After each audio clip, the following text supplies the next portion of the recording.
The Joe Rogan Experience. Train by day, Joe Rogan podcast by night, all day. Mr. Campbell, how are you, sir? I'm just fine, Joe. How are you today? I'm great. It's very nice to meet you. Yeah. Well, it's great meeting you. You know, I've been getting email over the last 5 years. It says, hey, Tom, you need to be on the Joe Rogan show. Tom, why haven't you been on the Joe Rogan show? And I get that. And I say, hey, guys, you just don't walk into the Joe Rogan show and say, hey, here I am. I want to talk to Joe. You guys are going to have to write Joe and see if you can't get him to invite me. Well, something happened. Either one of those got to you or you just found out about it on your own. But I'm glad to be here. I'm glad you're here, too. I pretty much found it organically. I think someone suggested it. I think people have suggested it over the years, your books. And then I started reading one, and I got very interested in it. I was like, wow, this is pretty crazy. Like, well, let's just get people to the beginning of My Big Toe. How did you first begin with the research? Well, actually, it all started while I was in graduate school, working on my PhD, and I was, I'd passed all my tests and everything, so I was doing research. And the research I did was experimental nuclear, but it was low-energy nuclear. And we had this big, like 4 or 5 story tall Van de Graaff generator that produced the high-speed particles.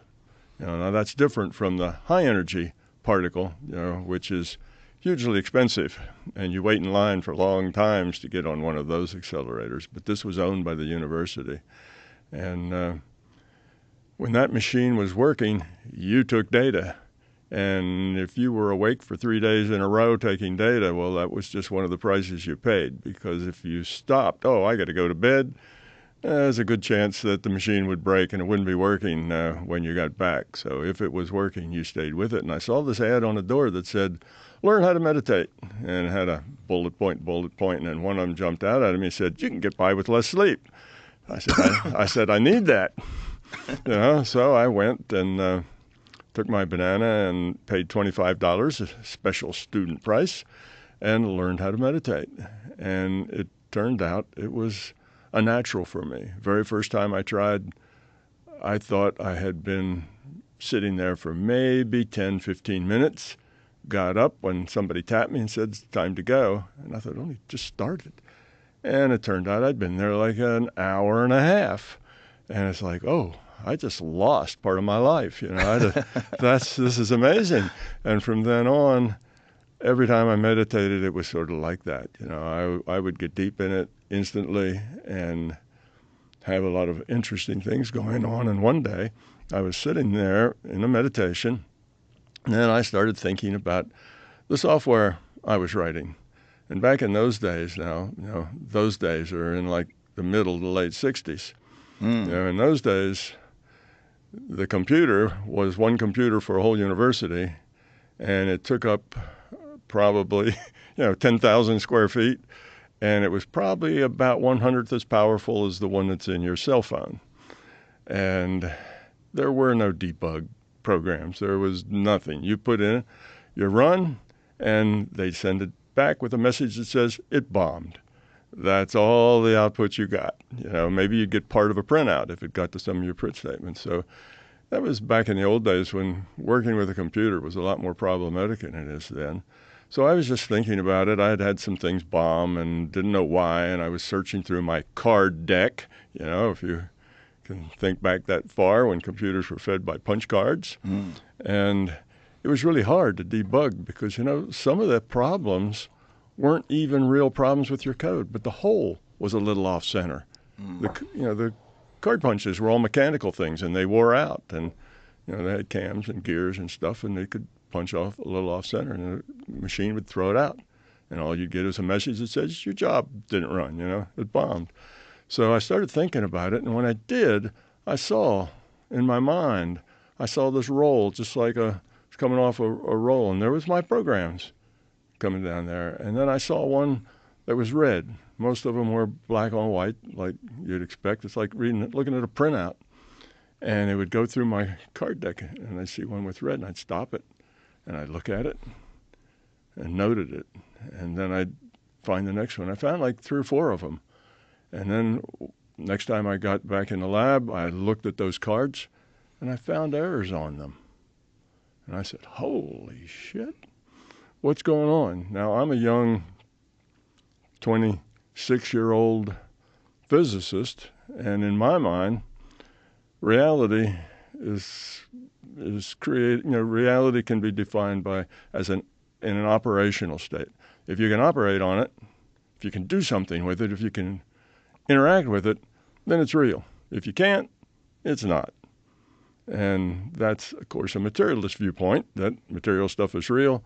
Stuff that's not material is either not real or irrelevant because you can't interact with it. So what's the point?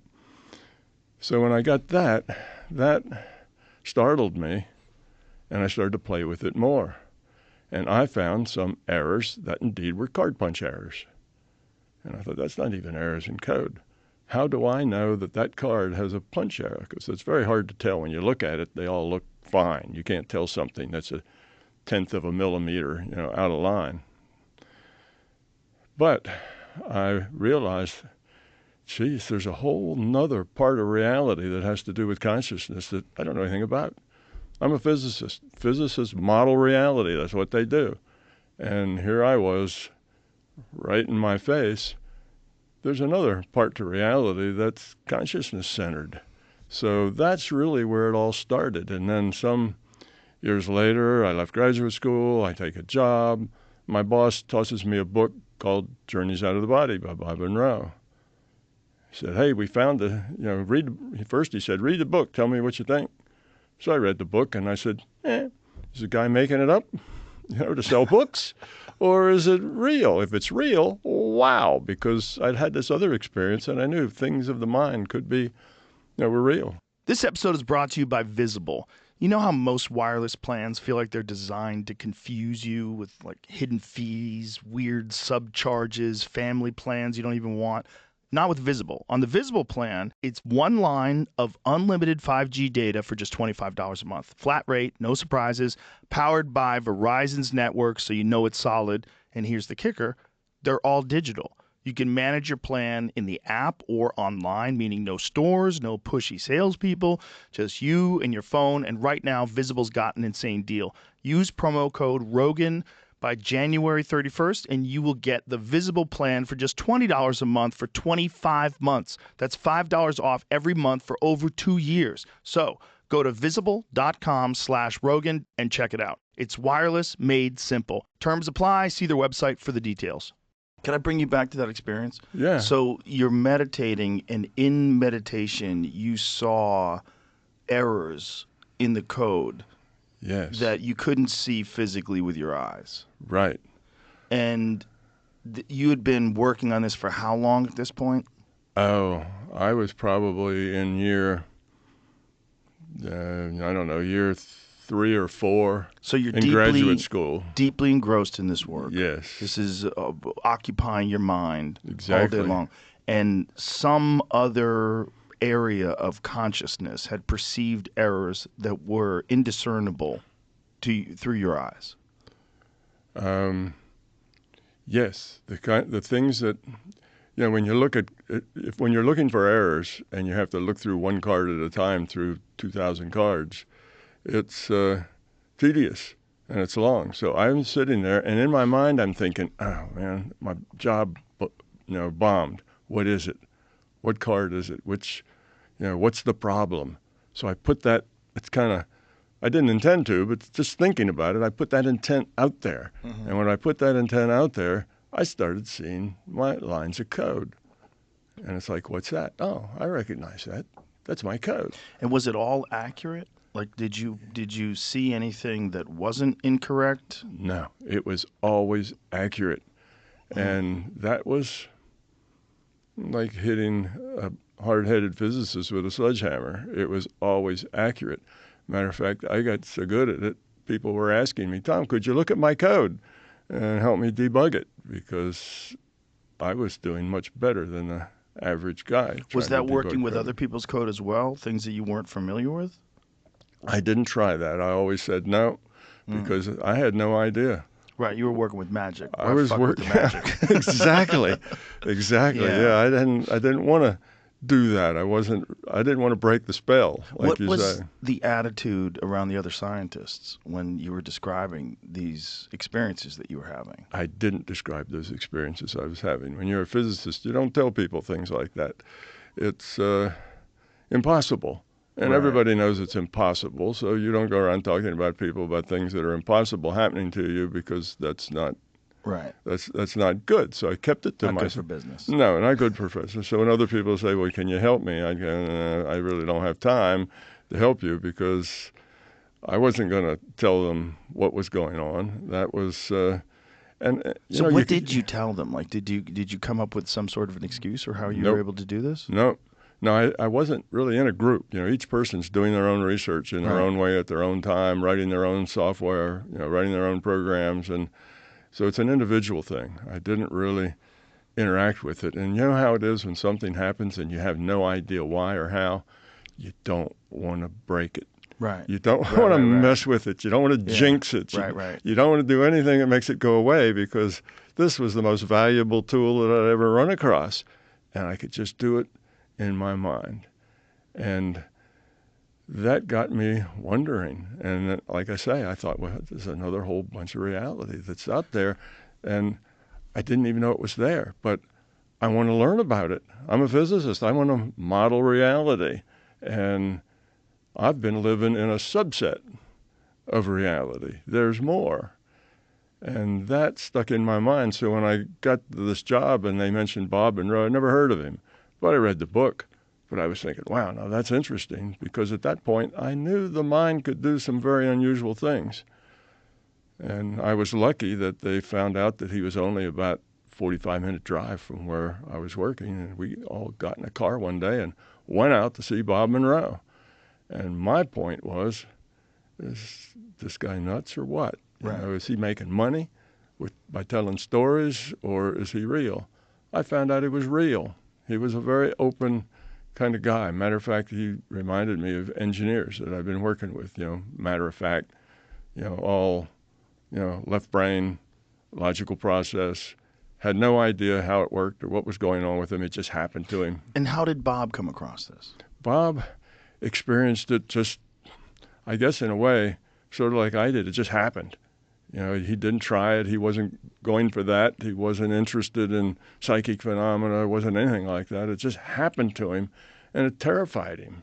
What is this? He thought maybe he was dying. He thought maybe he was insane. He found a psychiatrist, I think, Charlie Tart maybe comes to mind. He found somebody. He went to them, and they said, Bob, you're sane. You're perfectly sane. What was Bob's experience? Like, what was his particular revelation? His experience was that he was taking a little nap, and he found himself outside his body, in the air, floating, looking back at his body. And that's what frightened him. So then after a bit, he realized, well, it keeps happening to me, whether I wanted to or not. Charlie told me I was sane, so let's play with it. So he did. He started, playing with it, see where he could go, what he could do, what he could find out. And his books that he wrote were all about his experiences, and his books are just like a diary. He'd go out of body, and I was going out to the lab like 15, 20 hours a week, spending with him, and he'd tell me about what he just saw the night before, that kind of thing. So he was doing it, and he was taking notes, writing it down, and posed questions the next time. So it was all just an organic thing that happened to him. And he started this, he built a building, called it a lab, didn't have anything in it that looked like a lab. It was just a building. And it had 3 what he called check units. I don't remember what check was, but Bob loved acronyms. He should have been a government employee.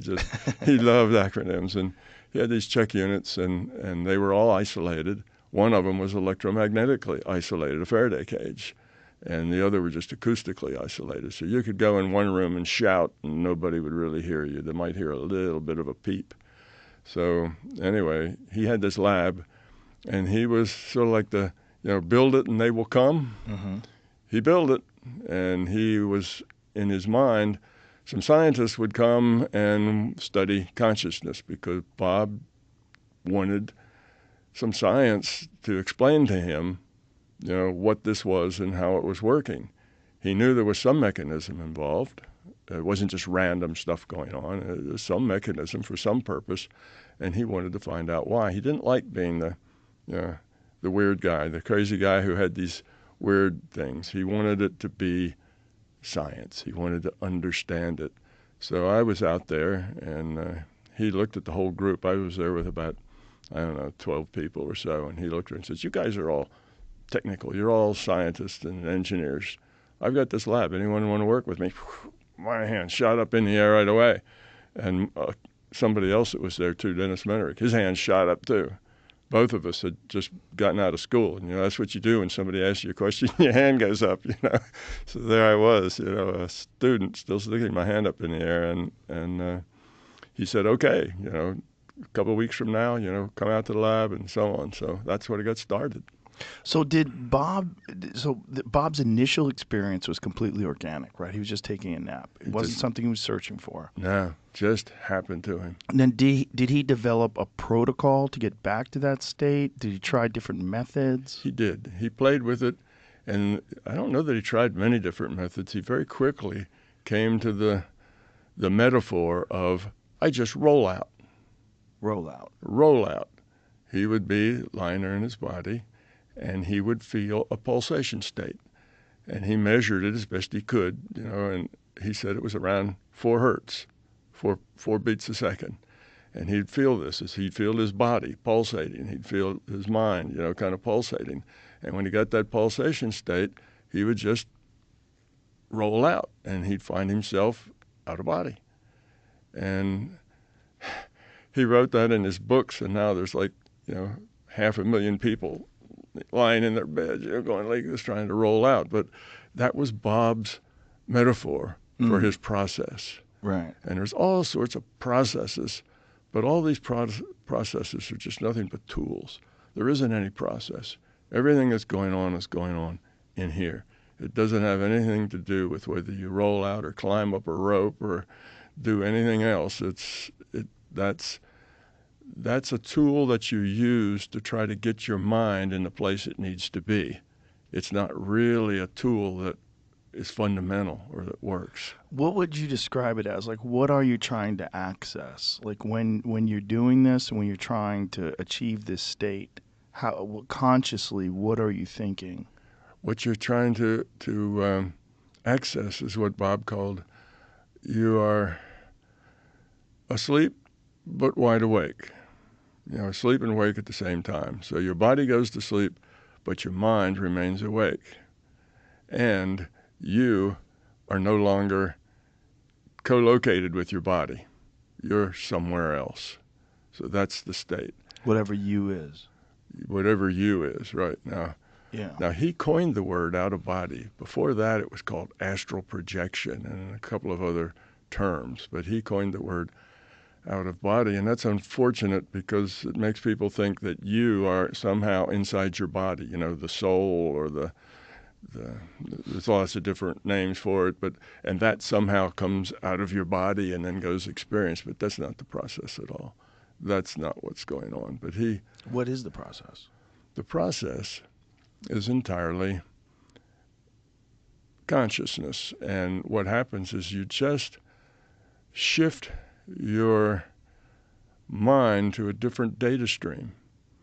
In other words, our reality, well, maybe I got to start in the beginning. Go right to the bottom line, and nobody will understand it, and they'll think it's a little weird, but we can backfill later. Sure. And that is that we live in a virtual reality. This physical reality is computed. Now, it's being computed by consciousness. Consciousness is individual in us, but it's also, there's a system of consciousness, and we're just a piece of that system. Okay, so think of what that means. If virtual reality has some very fundamental attributes. 1, there's a computer. 2, there's a player. 3, the computer computes some virtual space that allows the players to see what's going on and who's interacting with who. So the virtual reality actually doesn't exist. It's just computer-generated eye candy for the players so that the players know where everybody is on the field and what they're doing. So here you are, and you are not a human. That's an avatar. You are a piece of consciousness. You're a piece of consciousness that's a chip off the old block. You're a subset. Computer talk, you're a, what's it called, a virtual machine inside a larger machine. You know, that's kind of standard stuff. That's how a big mainframe can have 1,000 users. You get 1,000 virtual machines, so everybody has their memory, everybody has their processing, and so on. So anyway, that's what you are. You're a subset of this larger system. And I can make all of this, as weird as it sounds now, I can make all of this logic and science. This is not hand-waving. This is not conjecture. This is the way it works. And I have done the science very meticulously, and we can discuss that too. But this is the way it works. And this is the big paradigm shift that the sciences have been looking for the last 100 years, since quantum mechanics was started. And everybody realized that they didn't really understand the world after all. So anyway. So you are a piece of consciousness. Yes, you're a subset of this larger consciousness system. So you're getting a data stream. That data stream, you're the player.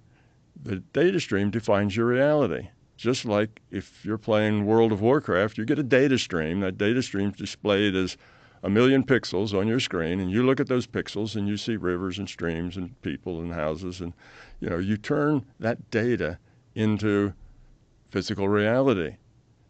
And that's the way it is with us. We're getting a data stream. Out of body, you just shift to a different data stream. There's other things going on. There's The Sims playing someplace else. You shift to a data stream, and now suddenly you're not in a World of Warcraft reality anymore. You're in a Sims reality. So that's how you really go out of body. It's entirely mental. It has nothing to do. It's just consciousness. It turns out all things paranormal, like out of body is a paranormal thing, all things paranormal happen with the intuitive side of your mind, not the intellectual side. And as much as people try to get there from the intellectual side, they fail. They can't do that. Consciousness has two different ways of processing information. One is logically, that's the intellectual side, and the other is intuitively. Okay, that's the intuitive side. So you have these two pathways.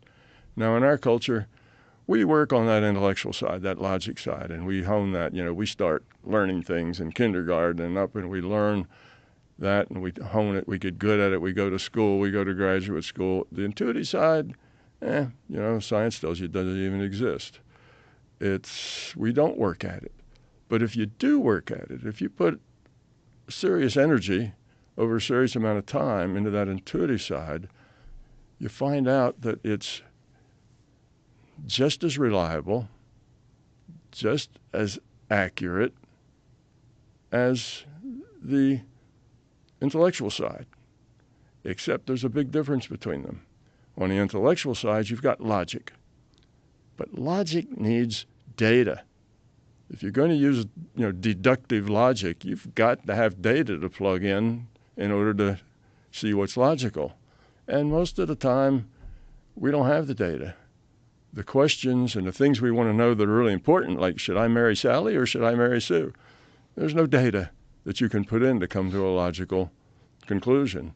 And only the most trivial things do you have enough data. Where are my car keys? Well, where was I last? When did I get out of the car? What jacket was I wearing? What pants was I wearing? To go check the pockets. Then where did I go? And logic can help you out because it's a simple problem. But if it's a not so simple a problem, logic has its limitations because you don't have the data. On the intuitive side, it's totally beyond logic. There is no logic. You just know. It just happens. The information comes to you. It's intuitive. And on that side, it takes, just like the intellectual side, a lot of practice and a lot of work in order to hone that and educate it and understand it. But when you do, you get information. There is information available to you. There's a database out there, and that database is required. The reason it's there is because it's required for the rendering. You know, you have the larger conscious system configures a piece of itself to be the computer, and that computer, in order to compute this reality, needs information, needs data. So it creates a database from which it takes information and helps it create. So the rendering engine needs that, but you are really a piece of consciousness. That information is in the consciousness system. You're a piece of that, so you have access to it. The Hindus called that the Akashic records. Yes. Yeah, that's what they called it. But everybody who has learned how to control and work with their intuitive side knows is that you can get information comes to you. Sometimes it's precognitive. That comes from the future probable database. Sometimes it's historical. Sometimes it's all kinds of data. So out of body is you just switch to a different data stream. Now you're in a different, what I call reality frame. So that's what that is. The paranormal, all of those things are just the way consciousness works. There's a few things about consciousness, a few facts of consciousness. One, all consciousness are netted. So you can interact with any other consciousness, and that includes your dog or your cat or other people, and you can trade information. And humans do that all the time, but they're not aware of it. You you ever meet somebody and you just like them, or you just don't like them? Yeah. Yeah, you've traded some information there. There's a lot of things that come to people intuitively. Most of the best art and the best writing all comes out of that intuitive channel where the artist has learned to work in that intuitive channel. It gets downloads, they call it, again, a computer metaphor. So that exists, and very few people really learn to develop that intuitive side to the point that it is really reliable. Artists do, but only in as much as they can do their art, or writers only in so much as they get downloads about the plot and the story and the characters. Muse. Yeah. So there's a lot of things, though. The remote viewing, the healing with your mind. No, that's not data out of a database. There's another attribute of this system. It's kind of our feedback for us to see how we're doing, and that is that in this database, things are in terms of probability. Probabilities that thing will happen. What are the possibilities and all the probabilities of those possibilities? Okay, that's how the database is constructed. And it's constructed about the future. Okay, in the next 10 to the minus 44 seconds, what are the possibilities and what are the probabilities of each possibility? And the way the system works is that it takes a random draw from that probability distribution of the possibilities, and that's what happens next. Okay, that understanding that lets you understand quantum physics and how it works, and lets you understand that the silly thing about, the probability distribution collapses to a physical particle, because that doesn't make any sense.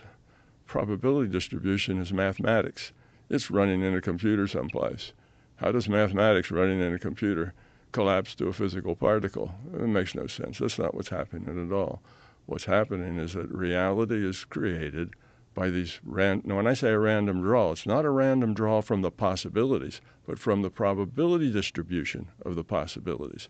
That means the things that are more likely have a higher probability of coming out. The things that are 1 in a million have a very low probability of being drawn, but sometimes they are drawn. Things happen 1 in a million now and again because sometimes they get drawn. Here's an example.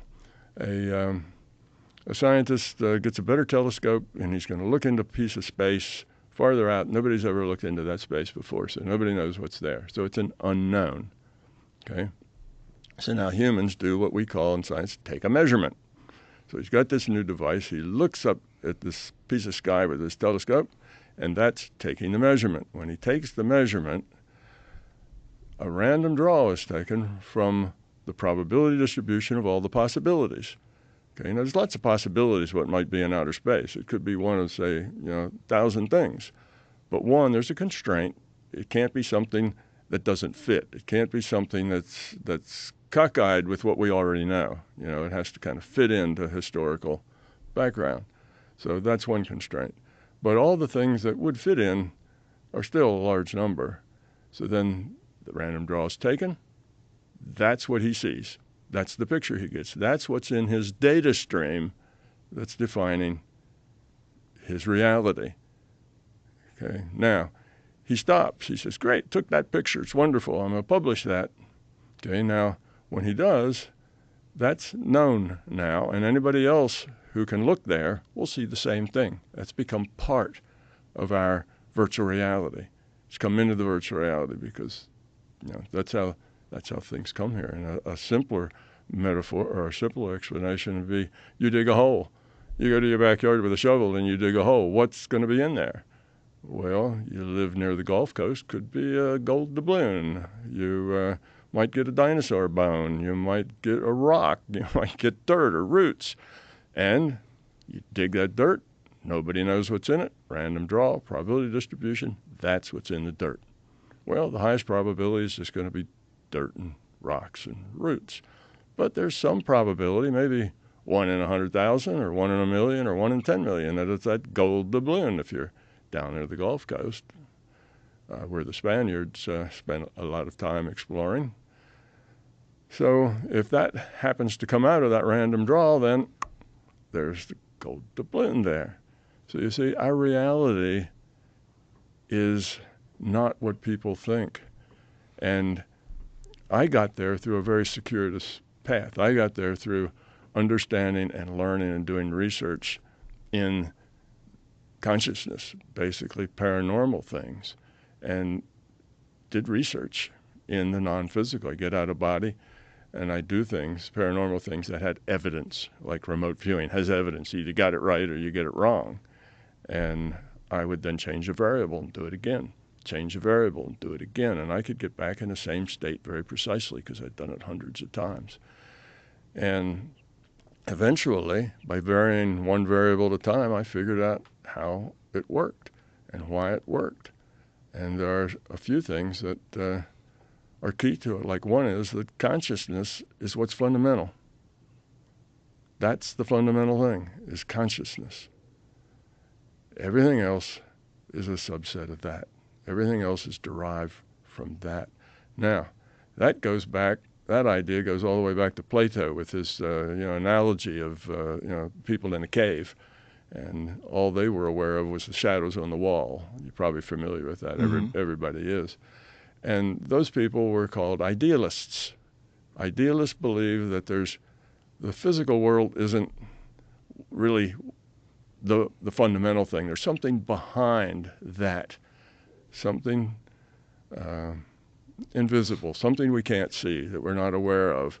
And the physical world is just the kind of the thing we interact with, but it's not the real thing. The real thing's behind it. Idealists. So they turned out to be correct. That is right. But the idealists got stuck. And if you talk to idealists now, you'll see what they're stuck on is that, and that most of them at this point think that consciousness is that thing that's out there.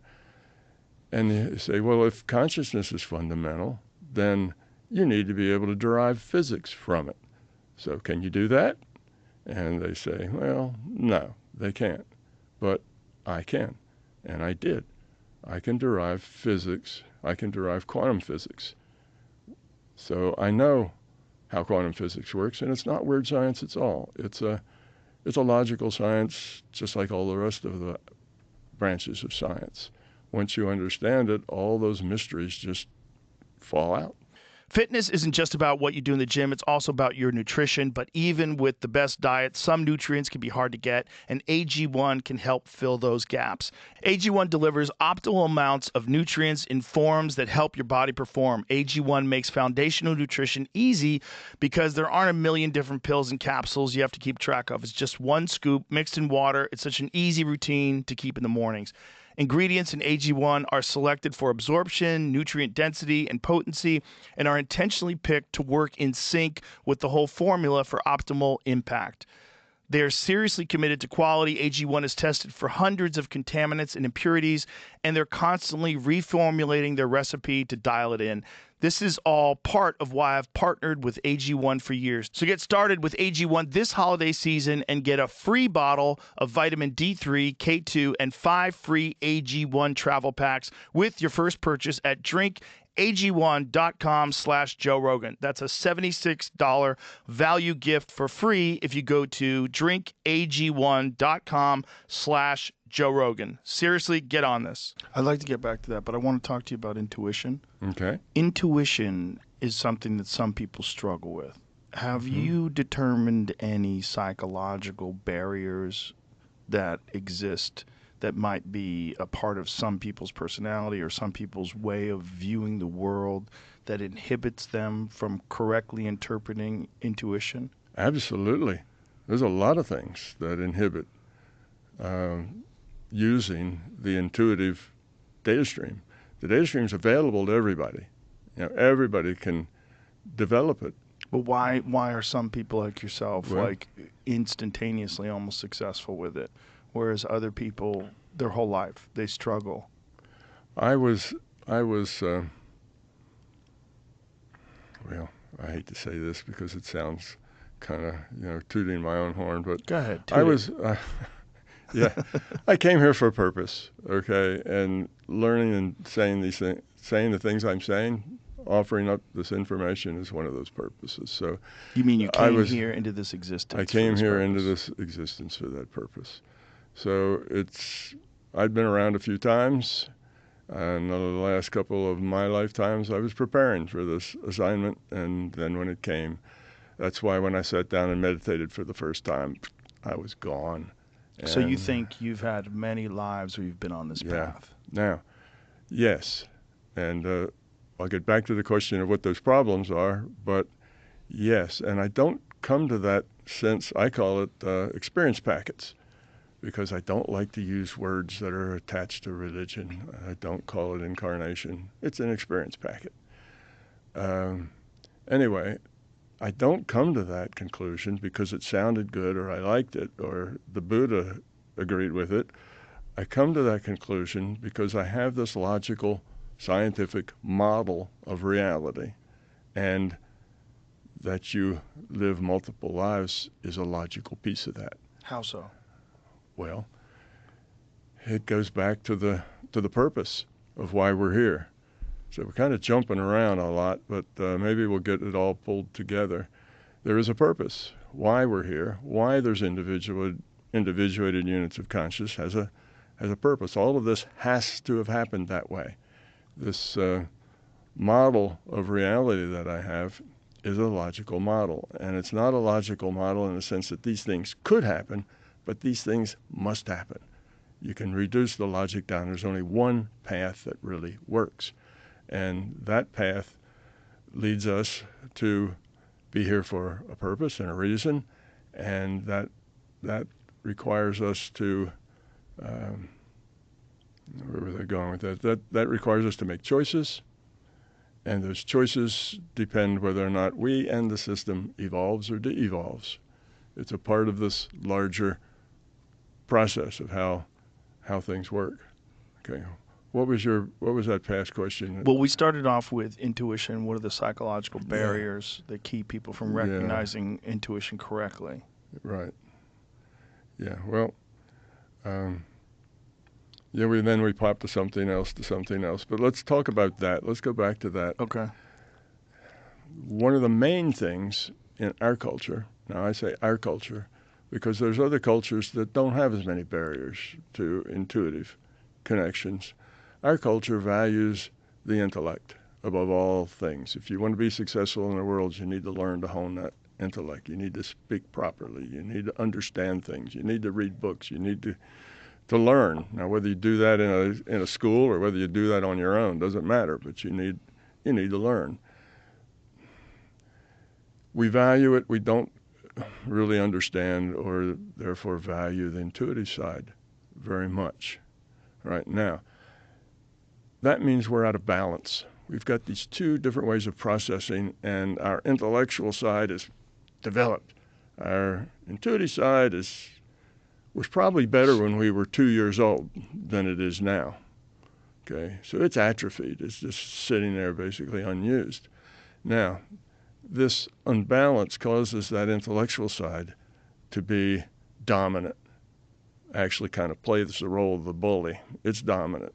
When you start doing things on the intuitive side, that intellect jumps in front. So let's say you want to talk to your dead Uncle Fred. So you close your eyes, you get in a meditation state, and you go, Uncle Fred, are you out there? And you hear yeah, I'm here. Intellect jumps in and says, what was that? Did I just make that up? Was that in my imagination, or was that real? Well, the intellect's butted in, doing analysis, trying to make judgments, and the intuitive process is gone. It breaks it. So that's one of the biggest things, because we're so out of balance in our Western culture. Western culture's all over the world now. It's a world culture. It's the culture of manufacturing and business and that sort of thing. So anyway, that's the biggest thing that keeps people from going there is their intellect. They have to work through that intellect, always butting in to it. Now, another thing is, let's say, and it's all tied to the intellect, another big problem is people who want to learn this. I really like to learn this. I want to experience it firsthand. They have a desire, a strong desire to go out of body or to be able to heal or remote view. I want to do it. All right, so they close their eyes and they get in their meditation state and they're thinking, I want to do this, I want to do this. They'll never do it because their intellect is in the process of wanting them to do it.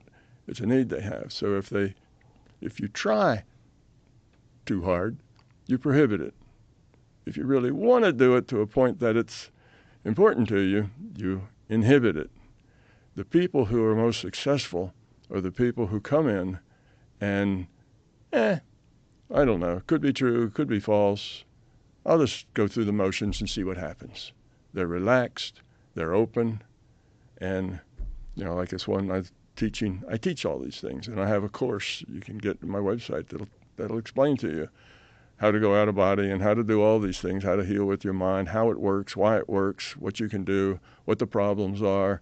I give you a binaural beat to put you in a meditation state, and then I explain it to you. Then I give you a chance to go do it. You come back, we discuss it. You go back, do it. It's this practice thing, and it loops. It's like a 5-day program, and I've reduced it to 5 days worth of audio because the pictures really don't matter. And it's at my website. But anyway, so I've had a lot of experience with people trying to do these things. I've talked to literally thousands of people that I've tried to teach. And the ones that are successful, like this one girl, sits down and she gets remote viewing targets. The way you do that, you go up to a site on the web, and there's pictures associated with numbers. And you ask for 10, say, and they'll give you 10 numbers. Each one of these numbers is associated with a very particular picture, and your job is to remote view what the picture is. So she had never done it before, and she was very casual with it. And she goes through and she did 12 of them. And after the 12th one, she's writing them all down on a paper. Oh, okay, this number, I got this and this and this. The next number, I got this, and she's drawing pictures and writing them down on paper. And she got done through 12, and she said, well, before I do any more of these, let me go back and see how I did. She got 12 right, spot on. And she said, wow, she was blown away. She actually squealed so loud that it got everybody's attention in the room, And then she thought, oh, I'm good at this. I can do this.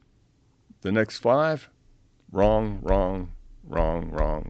Didn't get any of them because now She was involved with it. Her intellect was interfering. Her intellect was interfering with it. She wanted to do it. She knew she was good. Like, well, if I could do that without trying, I should be able to do better if I try. No, if you try, you won't do it at all. So the attitude that succeeds is a very casual attitude that's just open to things and is not trying, doesn't have, it's just open. And then it happens much more easily. Now, when it does happen, if the person is in denial, that's another thing. If you've got this belief, strong belief that it's impossible, or even a strong belief that maybe it's possible, but you can't do it, then as soon as things happen, your intellect will jump in with that belief and it's gone. So yeah, there's lots of things. Now, here's another thing that is a problem, and that is that people who haven't trained themselves constantly have stuff going through their mind. I mean, if you look at a EEG, you'll see it's all over the place. If you look at those color pictures you get out of the computer, you see the colors are doing this and they're changing. These are thoughts and things constantly going through your mind. Well, if you're just open to information coming and your mind has got all this background noise in it, it's hard to pick the signal out of the noise. So that's why people say, well, first step is learn to meditate, because that's an exercise where you learn to quiet your mind, get rid of the noise. So a typical person has a pretty noisy mind, and that's a problem. But that just takes some discipline to get rid of the noisy mind. So these are some of the things that inhibit it from happening in kind of the average Westerner. They get out of balance, too much intellect. They either want to do it or they're convinced it's impossible. Both of those will shut it off.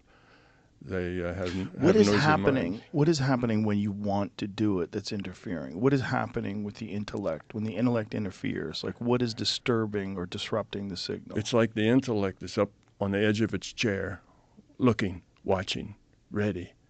I want to talk to my dead Uncle Fred. Okay, where is he? It's the intellect's in charge now. It's your intellect that's looking to try to find. You're not just relaxed, letting that intuitive channel open up and receive. So when you define consciousness, what is the intellect? Well, it's a way of processing information. And basically it's using logic as the process. That's the intellect. I've had these experiences, and here's what they've done, and that means that if I have another one like that, it'll probably be a similar outcome. All of that is using inductive mostly, but also deductive logic where there's enough information. That's the intellectual side. And how is that interfering with the intuitive? It's blocking the intuitive. It is, basically you can say it's bullying the intuitive side. You got these two sides. One's strong, one's weak. You say, I want to talk to my dead Uncle Fred. Intellect jumps over and says, all right, I'm on it. Where is he? Intuitive side's sitting down there not engaged.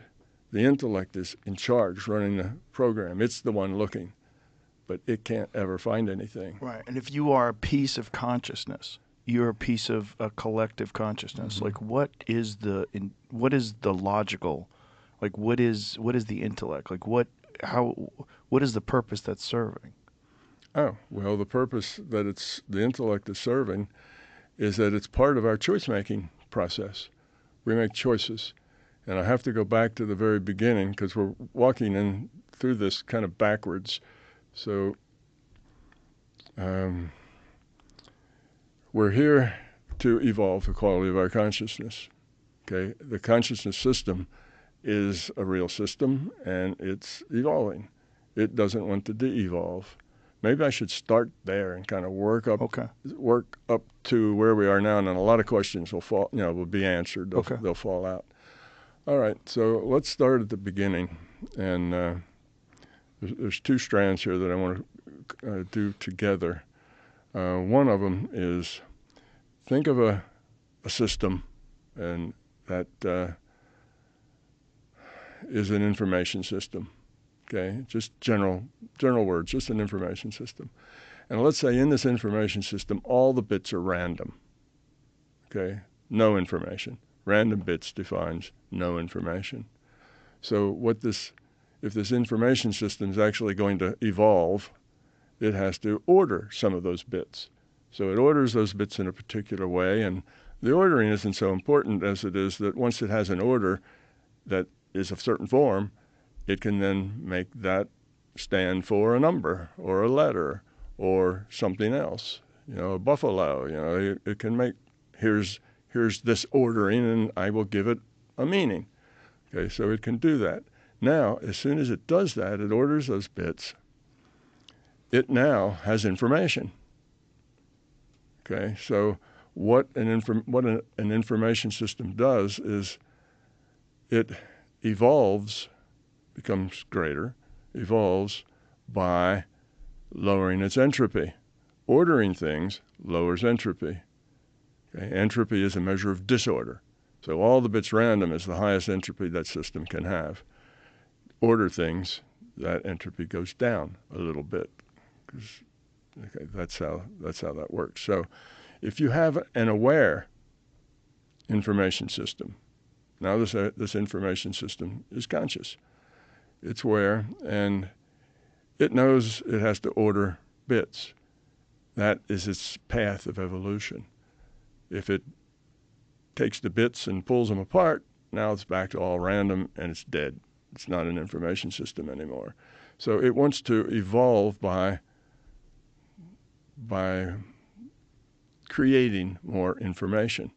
Those bits that are defined to be a particular way, that's information. So it wants to create information. So the purpose of this aware information system is to lower its entropy. So that's one thing that we have to understand. Now, let's look at consciousness. A lot of people say, hey, nobody knows what consciousness is. Consciousness is easy to define. It's an awareness with a choice. It's just that simple. It's awareness with a choice. Awareness of what's out there, what's in here, both self and of outside, of other. That's awareness. Okay, now, what does awareness have? How does it do that? How does it know what's in here and out there? It has to get data. So it goes out and gets data. Now, for us, that data comes through 5 senses. We hear it, we see it, we feel it, we smell it, we taste it. That's it. We got 5 senses. So our awareness has information. It gets, oh, this is an apple, this is a chair, and it learns to deal with that information. The second thing it has to have is it has to have memory. Okay, if you don't have memory, everything you notice is the first thing you've ever noticed. So to build something, to evolve, you have to have memory. Okay, you also have to have some processing. You have to be able to look at those things in that memory and say, well, what do they mean? What's the connection? What does this tell me? You have to make some kind of sense out of it to help you find your purpose, which is more order, lower entropy. Okay, so now we take the simplest form of consciousness. Simplest form of consciousness is, remember, conscious awareness. And awareness has memory, it has processing, it has a purpose, lower entropy. So that would be just a piece of aware consciousness that could be in state A or state B. That's it. It's binary. That's simple. It's the simplest state we can think of. So we can say, oh, I'm aware, and I'm aware that I'm in state A. All right, that's an awareness. And I can change that to state B. I've got 2 different states I can be in, a simple binary. And I can remember that. And now I can change it. And now I can change it again. And now I went from a 0 to a 1 to a 0 to a 1 to a 1, and I can remember that. Okay, so it can evolve by creating patterns. That 1, that 0, 1, 1, 0, that's a pattern. So it can make patterns, and it can work with those patterns and evolve by making patterns of patterns and so on. And now it can take just one, well, let me put it this way. There's 2 ways to proceed here, and it doesn't matter which way. They all end up at the exact same place. And that is, all the patterns created are in the memory of this cell. So it's just its memory. Or you can say, if you follow the biological model, that it duplicates itself. Like another virtual machine. It duplicates itself. So now you have two of these. And this one's in a 1, and this one's in a 0, and another. So you can do that. So one of them follows like our evolution here, biology. We started with single-cell amoebas, and then they split, and you had multiple cell things, and then you had things that specialized, like in organs, and then you had things like us, that had lots of different organs and specialized stuff. And we have I've heard us described as a cooperative organization of about 4 trillion, bacteria, or 4 trillion single-celled things that are all cooperating and working together. So complexity builds. Okay, so we can do that. Complexity can build with numbers of things, or it can build just in memory of things. But either one will take you to the same place. All right, so let's say this thing is growing. Okay. It's lowering its entropy. And it'll get to a point where it's done all the patterns that it can think to do, and it kind of stalls out, kind of hits a plateau. All right, then it can take one of its little cells and just oscillate it from 0 to 1 to 0 to 1 to 0 to 1. It just invented a metronome. Now it can use that one, just sitting there going 0 to 1, to create regular time. And now it can have sequences of patterns of sequences. It can more complexity, what that does, and that's when regular time was invented. It's a technology that consciousness creates. So then we have it growing. It's more and more order. And of course it's learning as it goes, because arithmetic is a natural for this thing, right? I've got one thing, I've got two things. I've got another two things. Oh, I've got four things. That's just natural. So it's going to explore that. It's going to get good at math and so on, just kind of naturally. So it's growing. It gets to a point where it's stalled out again. It hits another plateau. It's this one big monolithic consciousness now that has thought of just about everything that it can think of. It's because it's just one thing, and it realizes that in order to grow further, I need to break off pieces of myself and give them independent free will. And now, we hadn't discussed free will up to this time, but our little unit that I started with, that simple thing, it was binary, had to have free will. It had to be able to choose between a or a B, or a 1 or a 0. So free will was that it could freely choose which one to bring up. So anyway, so it realizes that it has to do this. Well, our cells, basically did the same kind of thing. They had to split, and each one was an independent cell that now had to cooperate. So it said, I need to split. So it did. It created a bunch of virtual machines. That's what we are. We're one of those virtual machines. That got it off of its plateau, because now these virtual machines have their own free will, and the source can say, all right, everybody line up. Here's what we're going to do next. And they can go, don't feel like it, boss. I'm going fishing. They can do their own thing. Now you have a bunch of different perspectives on things, a bunch of different attitudes. And the various pieces didn't all go through the same process. They all have their own processes, making their own choices in their own way. So now you're getting a much richer set of possibilities that you had when it was one monolithic thing.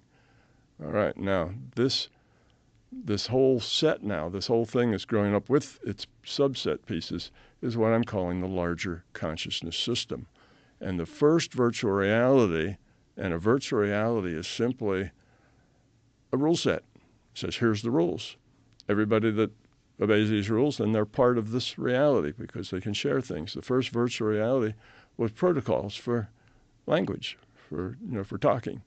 So the system creates that. All these subpieces can communicate with each other. They have syntax. They have definition. So they can talk. So now you've got this big chat room It's a good metaphor. And all these subsets and the main parent, is still there. And they have this communication. Well, that creates a lot more opportunities for growth. But that also stalls out because the way the system works is its whole point is to lower its entropy. And the possibilities that all of these things interacting with each other creates a lot of possibilities, but the possibilities aren't all that interesting.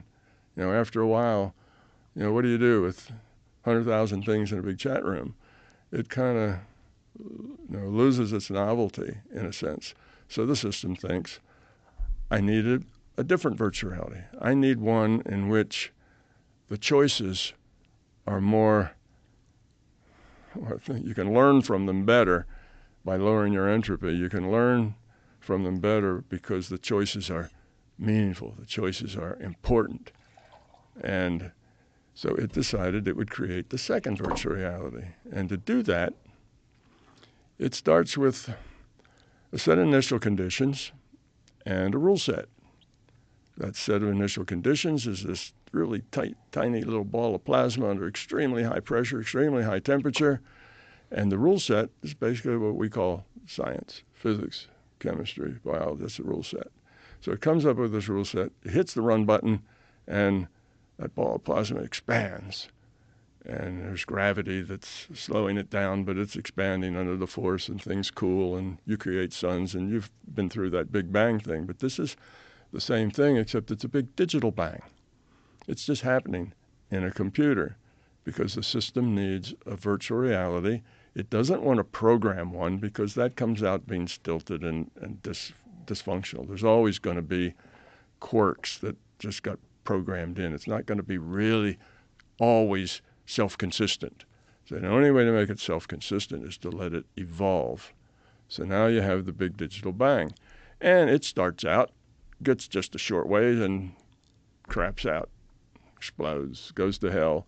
And they, let's change the rule set a little bit. Let's change the initial conditions a little bit.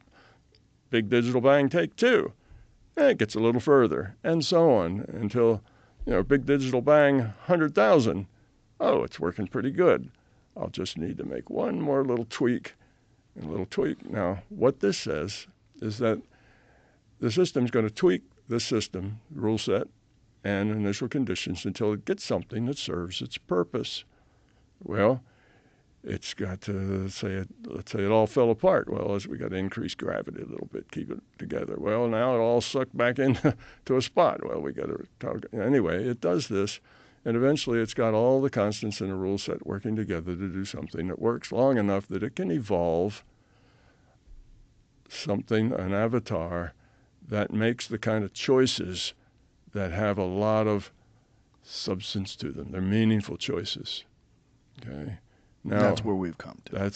That's where we are. See, so we're these pieces of consciousness, virtual machines within a larger consciousness system, and this evolution has evolved to the point that there are humans. Before us, there were dogs and cats and monkeys and other things, but their choices, what I call decision space, that's all the choices that they know. Like any given time, you may know, I have 5 choices here. You might really have 25, but the other 15 you don't know about, or the other 20 you don't know about. You just don't understand that those are choices of yours.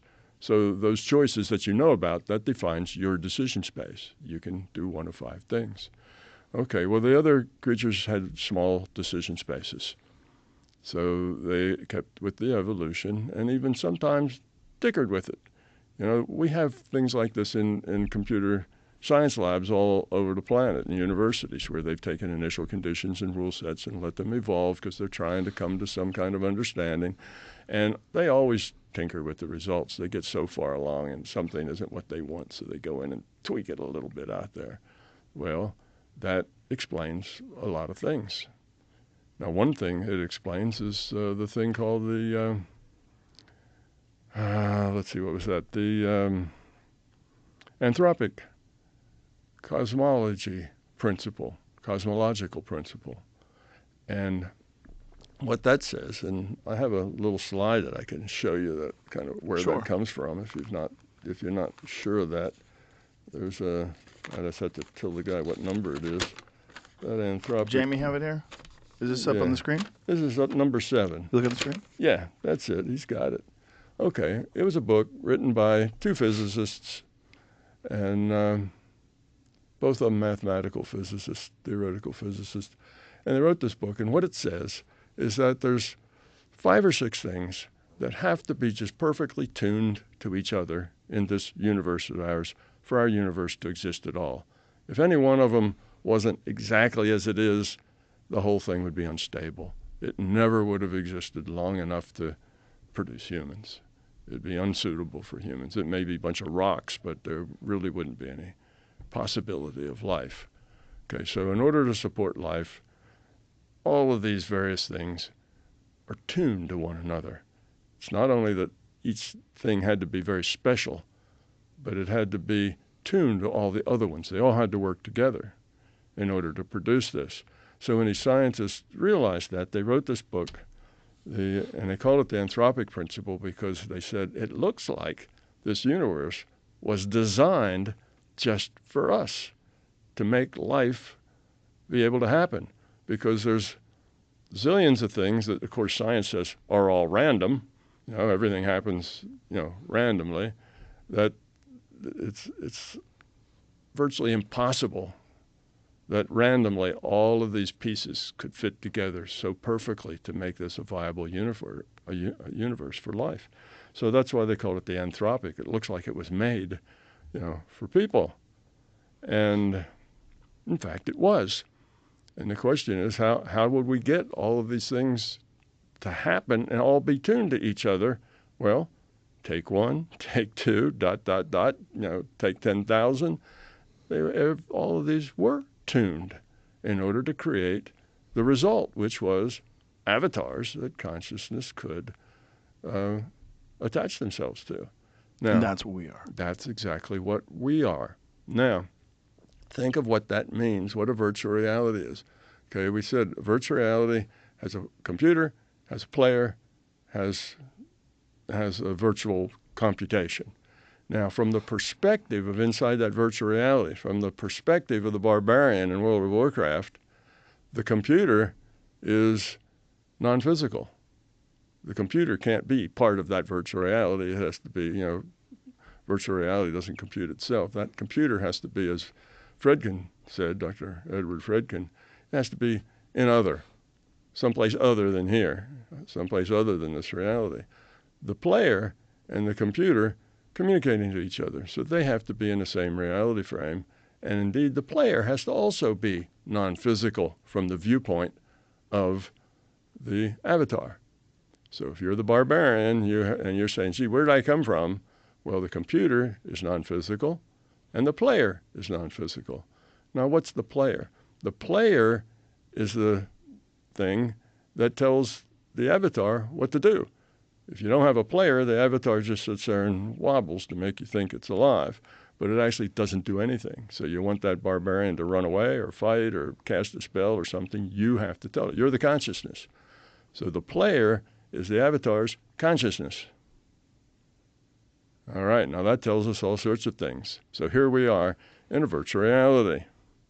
We think that virtual reality is real and solid, just like the barbarian does. In his reality, if he stays underwater, he drowns. He falls off a cliff, he gets hurt. He has to turn a doorknob in order to go in the building. He has all these physical things, and he thinks it's physical. And the player and the computer are non-physical. All right, so here we are. Consciousness is non-physical to us. It's not part of the body. It doesn't live inside your body and seep out through your head to go out of body. You are a piece of consciousness, and you have a mission, and that is to lower your entropy. Now, one last piece, and that is when you have all these subsets of consciousness, they form a social system. They interact with each other. Well, in a social system, it's pretty obvious to see that that's interactive, that low entropy, which is the goal, is through cooperation, caring, helping, working together. And on the opposite side, I call that the love side. The opposite side of that's the fear side. On the fear side, there's not much cooperation because nobody can really trust anybody else. They're fearful. There's not much caring about anybody except yourself. It's all about you. You very quickly join up with others because if you don't, those others will take your stuff. Things that you've gotten, they'll take it away from you because they're bigger than you are. So 10 of you get together, and now you can take stuff from ones that are still single or the ones that have less than 10 because you're bigger than them. So if you let that fear side grow up to its natural logical conclusions, you'll have, 3% of the individuals will control 95% of all of the worth, and everybody else is a peasant. And these will all be hierarchical. You're going to have a bunch of hierarchical things with a guy on top, and then the next level down, and the next level down, until you get down to the peasants at the bottom of this pyramid. So that's pretty much the way our culture is here on this planet. We're on that fear side, and our job is to evolve toward becoming love, kindness, caring, helpfulness. Instead of what's in it for me, it's how can I help? It's just that kind of an attitude. So if you look at this, you see we've kind of derived a whole lot of things about us. Not only have we derived the answer to this paradox about the anthropic principle of how that could come about. How could it be tuned when everything has to be random? Physics says it's always just random processes. Random processes, and you got these 6 things that are all perfectly tuned to each other. Impossible. So particularly in a evolving universe where there are billions and billions of possibilities. The possibilities were huge. And out of all those possibilities, just these things had to come together to make it work. Very improbable. So that gets us to the general idea. Now, with that, there's a few other things, but with that, if you take this as a model of reality, and like I say, I didn't just make this model up. I'm not a physicist that does blue sky. I'm not a physicist that's into conjecture. I got there through just old-fashioned, physics, old-fashioned see what works. While I was at Monroe's lab, and for the next 35 years afterwards, I'm trying to figure this thing out.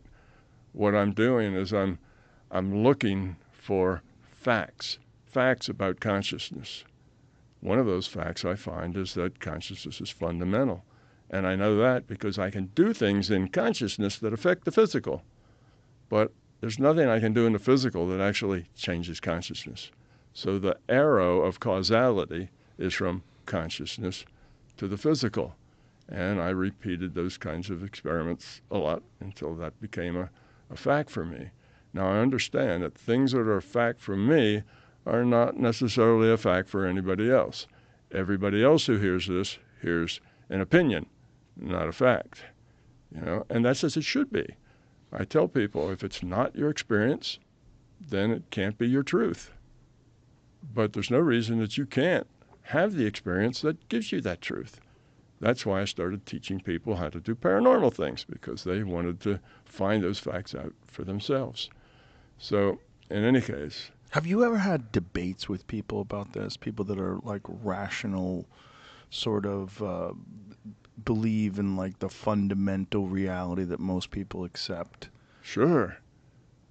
Yeah. What are those conversations like? Have you ever been persuasive to any of these people to have them open up their perspective and yes, perhaps take these things into consideration?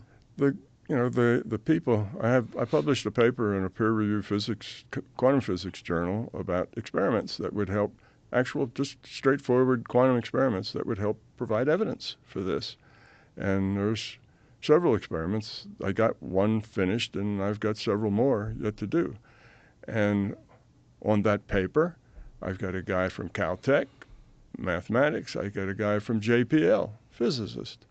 So yes, I run into people, and I talk to people who have good scientific credentials and so on, and it splits two ways. If they're open-minded enough to consider it, they always come over to my side and say, that's fantastic. I understand. That solves a whole lot of problems for me. If they are not open-minded enough to consider it and they have the attitude, impossible, totally impossible. Reality is physical. Materialism is the only correct way. And then they just can't accept it. Now, when I ask them for, well, what do you find wrong with it? They'll say, oh, well, about this, and I'll explain why that's not a problem, and so on. I can answer all the problems. And eventually they just say, well, I don't want to talk about it anymore. It's just impossible, and they walk away. So that's the way that goes. And I would encourage you, if I say anything to you that you feel is not rational or doesn't make sense or somehow doesn't follow logically, please, this is the Joe Rogan Show. Shout, bullshit! I didn't get that. I don't see how you got from there to there, because I can tell you, and I can tell you in a rational, logical way. Well, I believe you. I'm following your rational, logical way. Now, I'm just skipping over the highlight. There's lots and lots of detail, but I'm just skimming from this point to this to the next, and so on. But what happens is I can derive physics with this. I can understand quantum physics. I can tell you why the speed of light has to be a constant. I can tell you why. Why does the speed of light have to be a constant? Because this is a virtual reality. In a virtual reality, there's this grid, and the resolution of the virtual reality is basically determined by the smallest pixel. So the smallest pixel of distance is, say, delta x, and we'll call that Planck's length. And the smallest pixel of time is delta t. We'll call that Planck's time.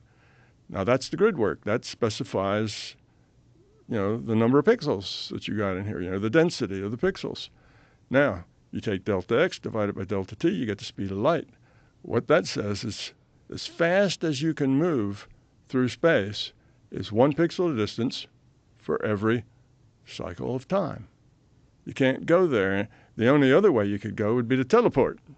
You're here and now you're going to jump 10 pixels of distance in 1 unit of time. Well, that's just disappearing here and appearing over there. That's not a good virtual reality. It's a squirrely reality where it's hard to say what's, But isn't that the reality happening of quantum physics? Like when you're dealing with particles that exist and don't exist at the same time, they're like particles in superposition, quantum particles that are attached. No, all of that's done in probability. They have a probability to be different places. So it's all part of the probability. Yes, they have a certain probability to be here, a certain probability to be there, a certain probability some other place. An entanglement. And entanglement's simple. It's a if-then statement. If this changes state from a spin up to a spin down, well, the one it's entangled with over here goes from a spin down to a spin up, because there's a conservation of angular momentum in these spins. You get angular momentum from a spin, and you get angular momentum this way, and it has to be if one's up, one's down, then you have a conservation. The actual angular momentum is 0. If I change this one, now it's changed the angular momentum of the system, so that one goes that way. Right, but they are They're connected. entangled. It's not. These are measurable, right? Yeah, and one of them can be on the other side of the universe from the other one. And spooky action at a distance. Right. Yeah. It's an if-then statement. That's all. It's just an if-then statement. This is code. It's a virtual reality. But you keep saying virtual reality. If this is reality, why is it virtual? Is it just that our understanding of what comprises reality is very limited by our belief in physical only? No, it's virtual because it's computed. It's a computed reality. It comes out of a computer. And what is that computer? Larger consciousness system takes a piece of itself, configures it as a computer. After all, it's an information system, right? So the universe is conscious. Yes, the universe is conscious. I wouldn't say that makes it sound like the whole universe is a conscious entity, a thinking entity. No, that's not the case. The universe, how you create space? You make a point, you put 3 mutually perpendicular unit vectors at that point. You've just defined space from -infinity to infinity in all directions in a 3-dimensional reality.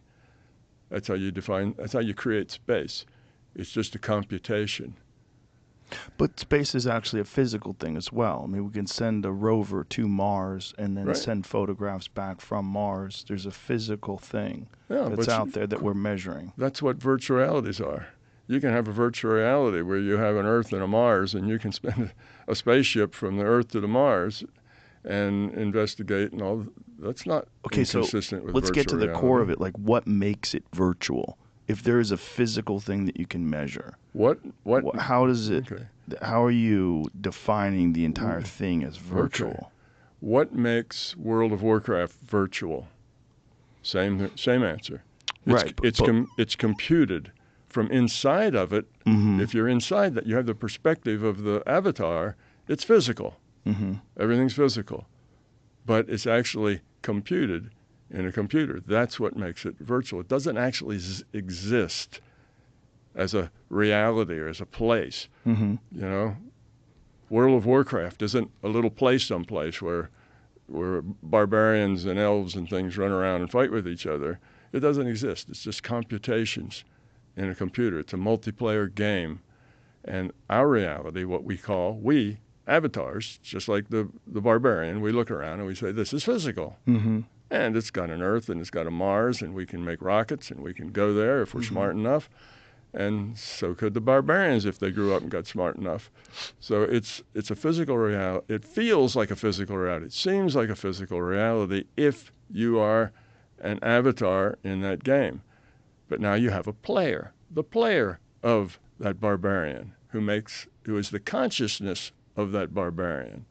Now you have a piece of consciousness that's the player of this avatar, Tom Campbell, avatar. Okay, and I got a piece of consciousness that is talking to your piece of consciousness that's playing you. Right. So what makes it a virtual reality is that it doesn't actually exist anywhere. It's computed, just like the World of Warcraft. And in that World of Warcraft, or in that Sims game, you know, the guy at the bar at the Sims, he slides that mug of beer and it slides down the bar. And if nobody catches it, right off the end, it splashes on the floor, the glass breaks. All those things happen. Physical. From the inside, the viewpoint from inside the virtual reality is physical. So now your piece of consciousness, you're getting a data stream, just like you get with the World of Warcraft. So when you perceive the overall reality, what it really is, for lack of a better term, what do you perceive? What are you, when you're thinking of this virtual reality that we exist in as conscious avatars, Right. what is the overall thing? The overall thing is consciousness, and it's sending you and I a data stream. We get that data stream. Just like you get the 1 million pixels of light and you interpret that into rivers and streams and houses and people. We get a data stream and we interpret it into this virtual reality. So that's what the big picture is. We, physical bodies, avatars. Consciousness is the player. Piece of consciousness plays us. That's our consciousness. There's no information stored in your brain. Your brain doesn't do any computations, doesn't process anything. All that's done in consciousness. Matter of fact, your brain is not even rendered. You only render the stuff that other people can sense. You know, that barbarian doesn't have a heart beating blood around inside his body, doesn't have a brain in his head. You don't render anything except what you can see, what other players can see. So right now, neither one of us have a brain being rendered unless somebody cracks open our skull and then the brain is rendered. So that's the way that works. So now, you know, people say, yeah, but what about I hit you over the head with a bar? Now it's affected your consciousness. Now you can't remember who you are. You drag your left foot. You mumble. You don't speak clearly. All you've done is change how the rule set can function. The consciousness can only do what the rule set of the virtual reality allows it to do. So you hit me over the head, and now, because my brain's been crushed in this area and that area, I've got these symptoms. It doesn't hurt the consciousness any. The consciousness now has to play an avatar that slurs its words, drags its left foot, and can't remember who it is. It has to play that avatar. So it doesn't change consciousness any. It changes what the player can do. And it's the same with your barbarian. If your barbarian is a level 3, there's only certain things it can do. If it's a level 20, there's a lot more it can do. So you can only play it according to what the rule set says is possible. Well, our rule set is physics, chemistry, biology. It's all the basic science. So that's how that works. But there's a much more going on behind the scenes. There's the computer that's computing all of it.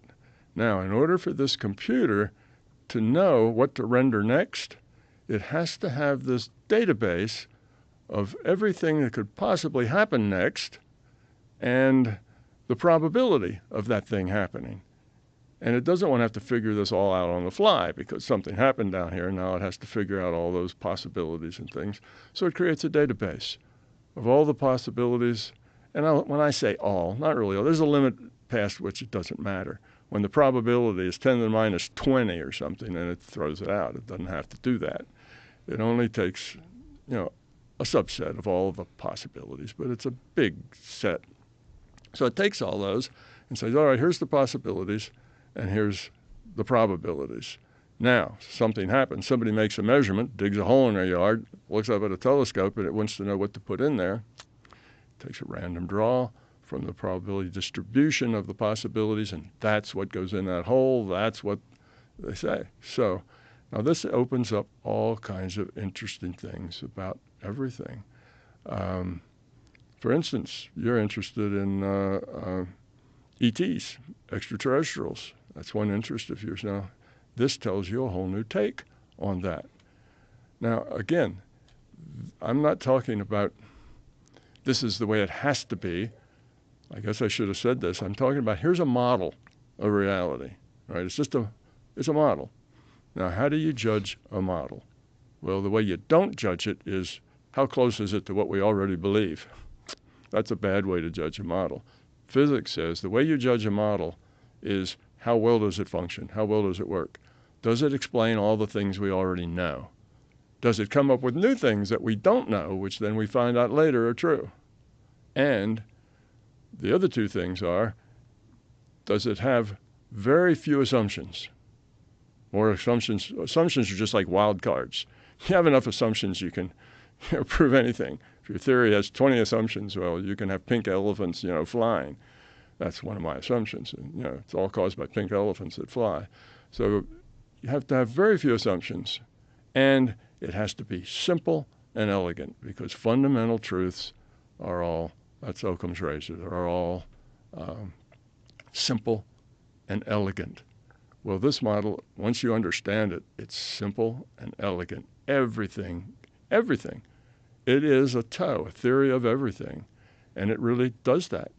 Not only is it a theory of everything, but it creates a whole new science, a whole new objective viewpoint of not only the objective world, a new physics, but it produces a whole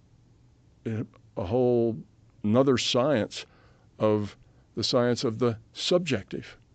You want to know why you're struggling and why you're unhappy and what the problems are? Well, it understands how that works as well. So you end up with a science of objective and subjective. So anyway, it really is a theory of everything. Now, everything fundamental. Okay, so consciousness is fundamental. You have this theory, and you get things that are fundamental out of it. It's not going to predict what you had for lunch, this time last year. Just things that are fundamental.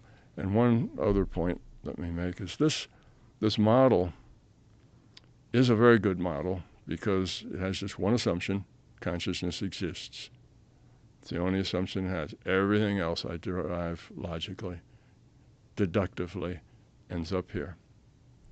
Now, this model, at first look, you say, well, physics models are all full of math. They're highly mathematical. Right? General relativity is very mathematical. That's not the kind of model this is. It turns out you don't need mathematics for good science. What you need for good science is logic. Mathematics is simply one form of logic. It's the logic of quantity. That's it. That's mathematics. All of mathematics is just the logic of quantity. And there's really not even that many, what do you call them, lemmas or propositions. It's just a few. Like 2 times 3 is the same as 3 times 2. There's a couple of those things in arithmetic. All the rest of it is just logic. So you have the logic of quantity, because in a computed reality, a lot of quantities are computed. That's why physics has the ability to model reality with equations. It's because it's modeled with equations to begin with. Okay, so anyhow, you can also have logical models. Models, let's say, that have the logic of relationship rather than the logic of quantity. And one of the most famous of those is Darwin's theory of evolution. Notice, and when I say Darwin's theory, I mean Darwin's theory plus everything we've added to it in the last, century and a half since Darwin. So, evolutionary biology, it's not real mathematical. It's got the logic of relationship. It sees how this relates to that, relates to the next thing, relates to this, and you find patterns. You say, oh, look at that pattern. I predict that we'll find one of these. And someday somebody will dig it up and there it is. You get one of these. So it makes predictions based on relationships to things. That is also science. I don't think there's any scientist that claims that evolutionary biology isn't a science because it's not mathematical. It's logical. Now, mine is the same way as Darwin's.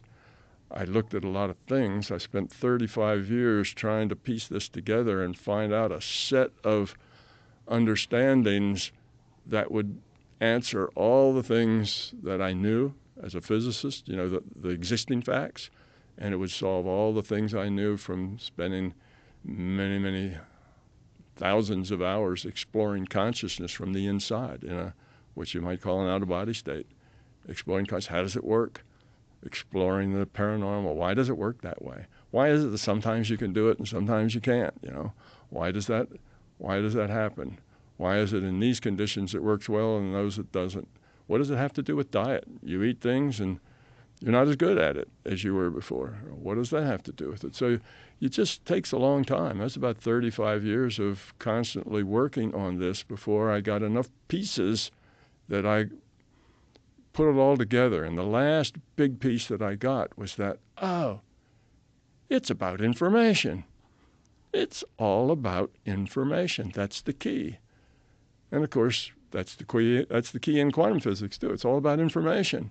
What does the experimenter know? Does he know the which way data or he doesn't know the which way data? It's all about information. And then once I got that, all the puzzle pieces came together and I saw a whole thing. And that was about 3 years after I had published the My Big Toe books. Really? Yeah, that wasn't before I published them. But the Big Toe books got reprinted a bunch of times, and every time I'd update them a little bit, got rid of something here and added something there, made sure I didn't change the page count any, so I didn't have to redo indexes of the rest of it.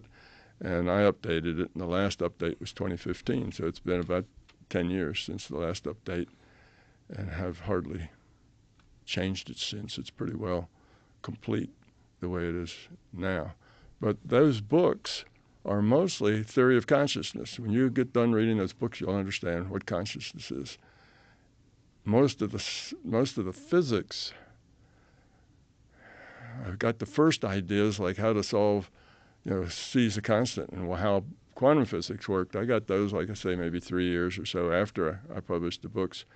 And then it wasn't until probably about 2015, 2016, that I kind of filled in the whole thing about the random draw from the probability distribution being the fundamental driver of the result of the measurement. You make a measurement in this world of some sort, what do you get? Anything that's new is It's figured out that way. And that, that explains a whole lot of things in itself. Just all of these things taken together produce a model that gives you a much better, deeper understanding of reality.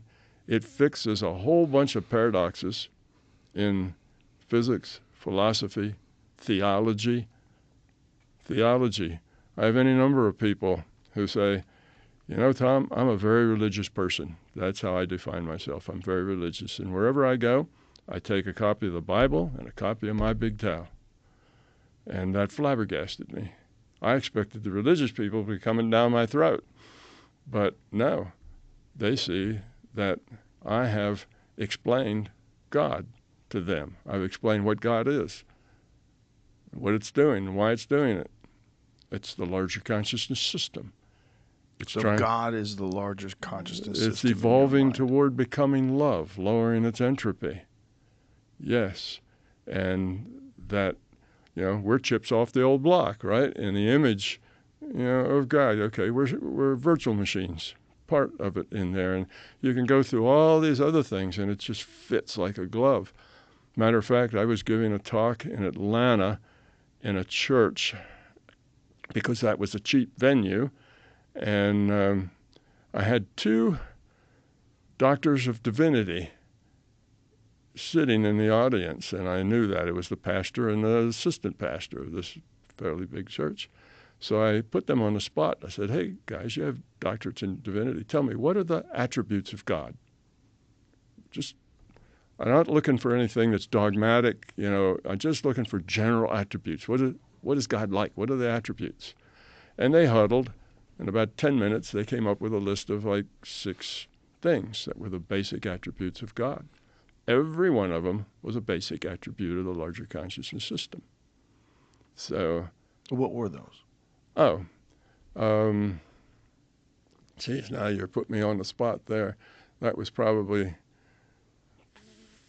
15 years ago.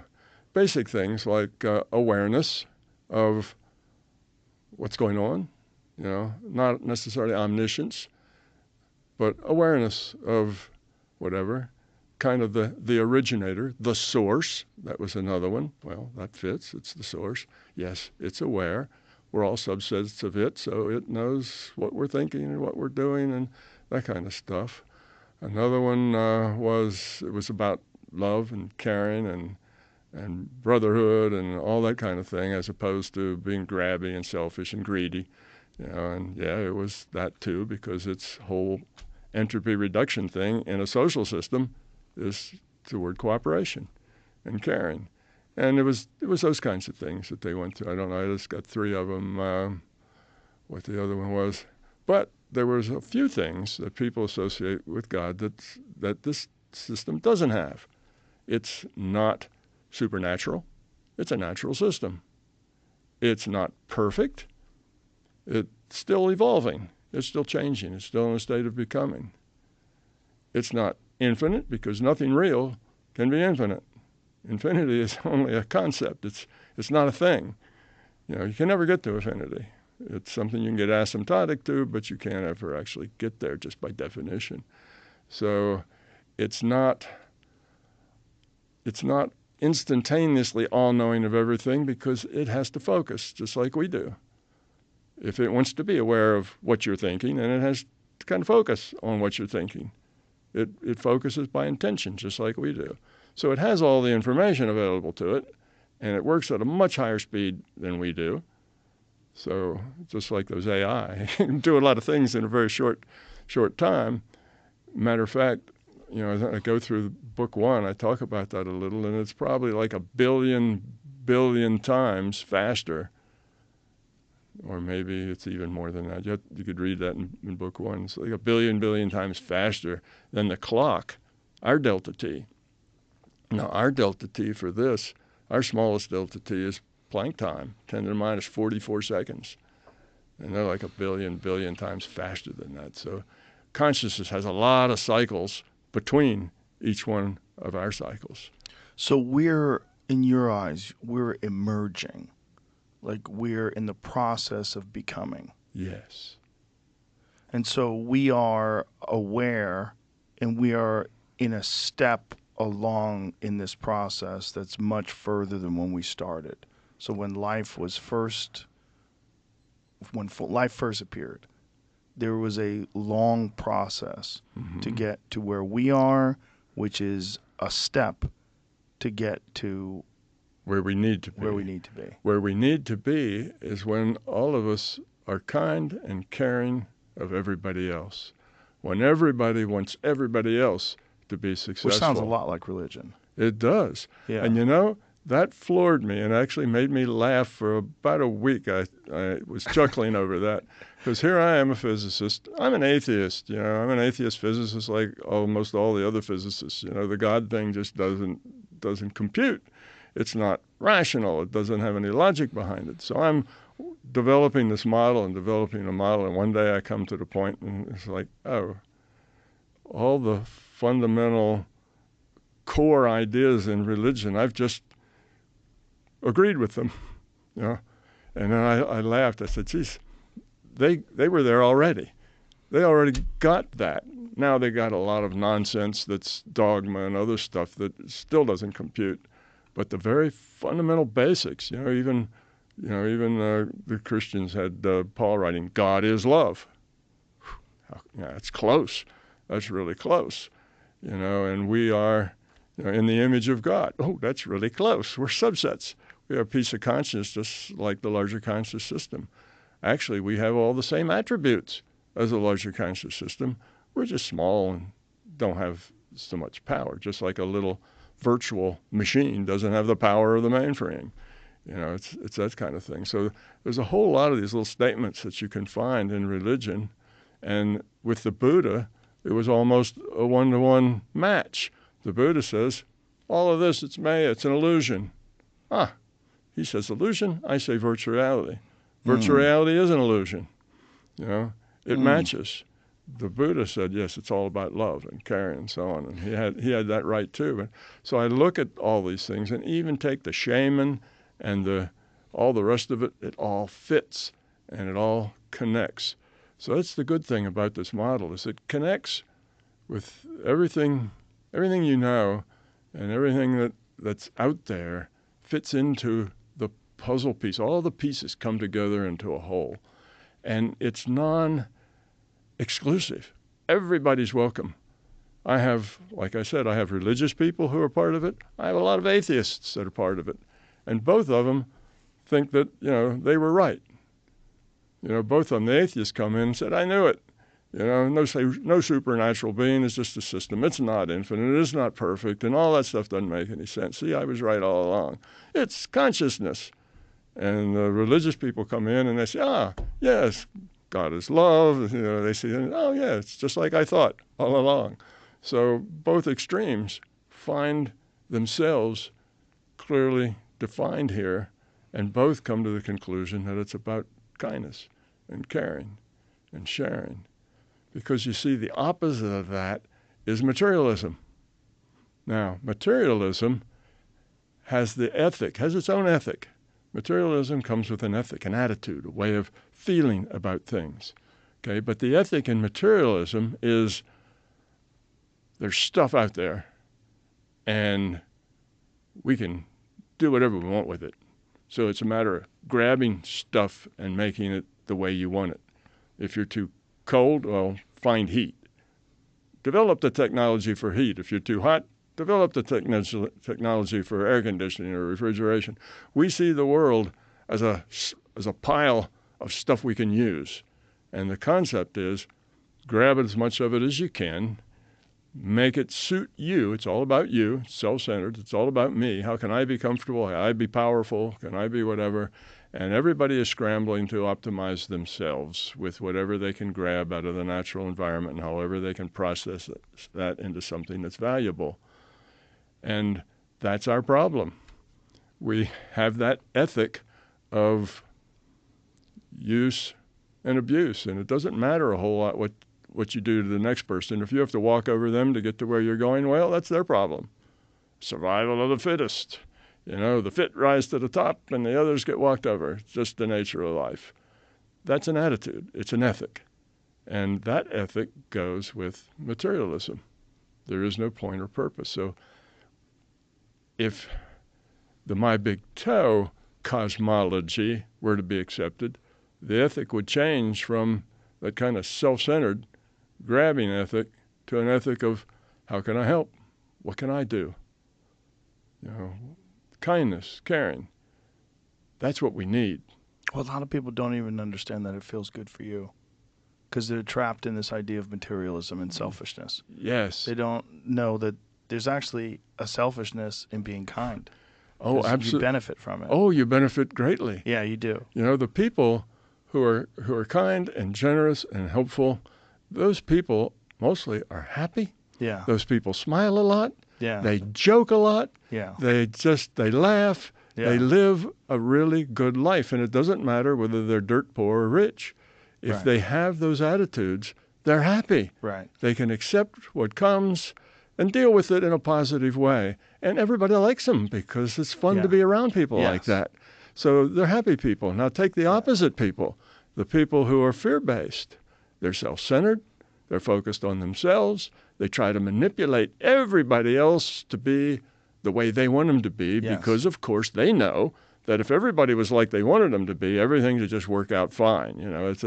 They feel that if I was the master of the universe, problems would all be solved. Right. Just the opposite is true. If they were the master of the universe, everything would be worse. Yeah. But you learn that trying to manipulate things to be the way you want them, trying to make sure your children go up and be doctors and lawyers and Indian chiefs, or make sure that your spouse doesn't throw their underwear on the floor and you have to pick it up. You've got all these things in the world that you don't like, and you try to manipulate it all to be like you want. And that just makes you crazy. And it makes people not like you because you're manipulative. Yeah. And even if in your own mind you're just doing it because that's the best thing for them, Right. but everybody feels that way. Everybody that's fighting with everybody feels like they know, and the other person needs to change to the way they like it. It's a great way to build resentment in your children. Yes. Fortunately, I remembered that when I was a child. So with my kids, I don't push them to do anything they don't want to do. I encourage them to do things that they enjoy. But we have a lot of conversations about being nice. Yes. The fundamental goodness of people, to embrace that. Yes. And it makes your life better. It does. And it makes their life better. Yeah, it makes you happier. Instead of being the boss, the dictator daddy who tells you how to do it, when to do it. I try to just lead by example. Yeah, exactly. Yeah. They get to do it themselves, and they get to make mistakes and find problems. Then they learn from them. Yeah. But if you're always hovering over them so they never make a mistake, well, they don't learn much either. Right. It's also, if you're always hovering over them and telling them what to do, they have a hard time talking to you about the things that didn't go well. Exactly. If you are one of the things that I've always done with my kids, whenever they do something wrong, I say I've done the exact same thing. I did all the things you've done and all the things you're going to do wrong. And probably some more besides. Probably some more. Yeah, it's like, don't worry. Yeah. This is a part of being a person. You're not a bad person. Exactly. You just made a mistake, and it's part of being a human being. See, that's perfect. The way life works should be, instead of people spending all their time trying to manipulate the world and the people to be the way they want it, well, the way they know is best, instead of doing that, if you just accept that people are the way they are, deal with them as they are. Yeah. Deal with them positively. And now what's important isn't what happens. What's important is how you deal with it, the choices you make. And if your choices are all made with love, with kindness, and caring, then you'll do well. Now, some people get hung up on that. They say, well, I don't know what low entropy choices are, so I can't act because I don't know that my action's going to be the right one. But that's wrong. You learn from trying and seeing what happens. So if you've got some issue and you don't know what to do, think about it. Due diligence. Try to think 2 or 3, 4 moves behind. If you do this, that's going to affect that person who will affect that person who will affect. You have to look at the big picture. Come to a conclusion of what you think the best choice is and just do it. It's not that important if it's right or wrong. Just do it and learn from it. Look back at it. If it works out really, really well, pat yourself on the back and say, that was a good choice. If it blows and to hell, And that will get more good choices. Yeah, and people would, Yeah. you get dysfunction and stuff from it, and you say, God, I didn't see that happening. Well, ask your question, why didn't you see that happening? Where was the blinder on that caused you not to see that happening? Fix that problem, and then go on. Now you've just learned something. That's lowering your entropy, and you're moving on. So life isn't like, how do you get through it without making a mistake? Life is, do your due diligence, make your choices, learn from them. The only way you can fail this game is to refuse to learn from them. That's a failure. As long as you can learn from it, every time you make choices and you learn from them, you're better. And you just keep getting better, and you're evolving. Right. You're lowering the entropy of your consciousness, and you're growing up. There's a difference between a person who's making good life choices versus a person who consistently makes bad life choices. Their life spirals downward. Exactly. They don't keep getting better. They're not better at interactions. They're not better at communicating. They're not better at forming friendships and experiencing love and happiness. It's worse. It's absolutely worse. And the one thing they're good at, though, is blaming other people for their distress. Yes. As they're spiraling down it, oh, it's your fault, it's your fault, no, woe is me. Yes. If it wasn't for bad luck, I wouldn't have any luck at all, to take a line out of a blues song. Yes. Yes. And that state of being the victim is the absolutely zero state. That's like when you see yourself as a victim and all these other people are taking advantage of you, you're about at the bottom of the pit. It's hard to get much lower than that, much higher entropy than that. So extremely low consciousness vibration. Yeah. So basically this, we started here. Homo sapiens have been walking around for roughly 200,000 years, and that's rough. Scientists don't know, but that's about 200,000 years Homo sapien has been walking around. And over those 200,000 years, nothing changed a whole lot for the first 195,000 years. Not much changed. The ethic of control, power, and force, that's the basic ethic. Control, power, and force. That's how you get better. If you have control, if you have power, if you have force, then you're good. If you don't, you're fodder. And that's been it. Well, okay, the warlord mentality, you could say. So it's all been warlords, for the most part, the way humans are, because this is not a graduate school for consciousness. This is a daycare for consciousness. This is an elementary school for consciousness. So we're not all that evolved as a human race, but we're working on it. But then, about 500 or 600 years ago, we started making bigger steps. It wasn't all control, power, force. It was still mostly that, but there were other things going on that were more thoughtful. You had Greek and Roman republics where people did things by consensus, and there was caring for the whole. Well, they didn't last all that long. They got run over eventually by people with very low quality of consciousness. But they were there as an example, and then more things happened. So what you find... the United States was founded on that type of example. Yes, exactly. So what you find is that the change is accelerating. And if you see something that accelerates but at a very low value, but it starts like 1 millimeter, per year, but it's accelerating. It keeps getting faster. Well, what that curve looks like is it's like this. Goes up.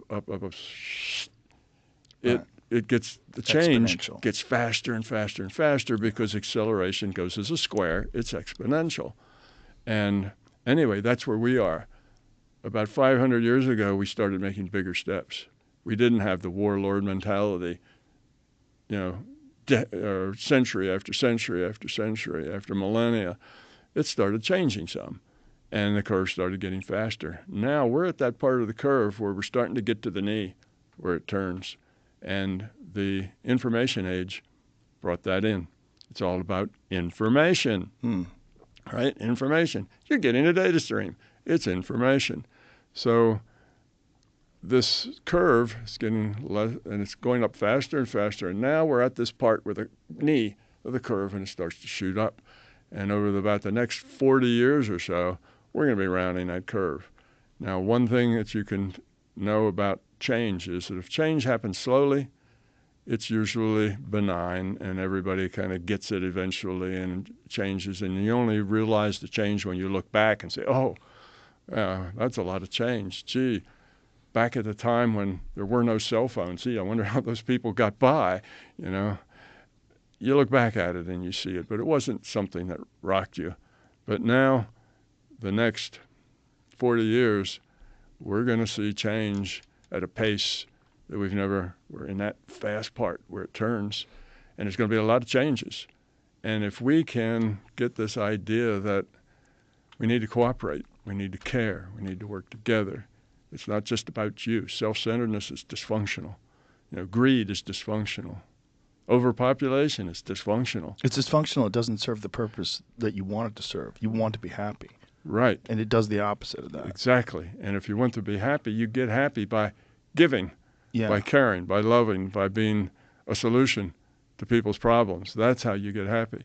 So if we get to that, then this curve is going to be smooth and lovely, and we're all going to come out the other end a much lower entropy race. And we will not only care for each other, we'll care for all the other critters and the planet and the minerals and everything else too. Do you think the emergence of artificial intelligence and then ultimately quantum computing attached to artificial intelligence is going to accelerate all that? It is going to accelerate all of that, and that's another thing I haven't even gotten into.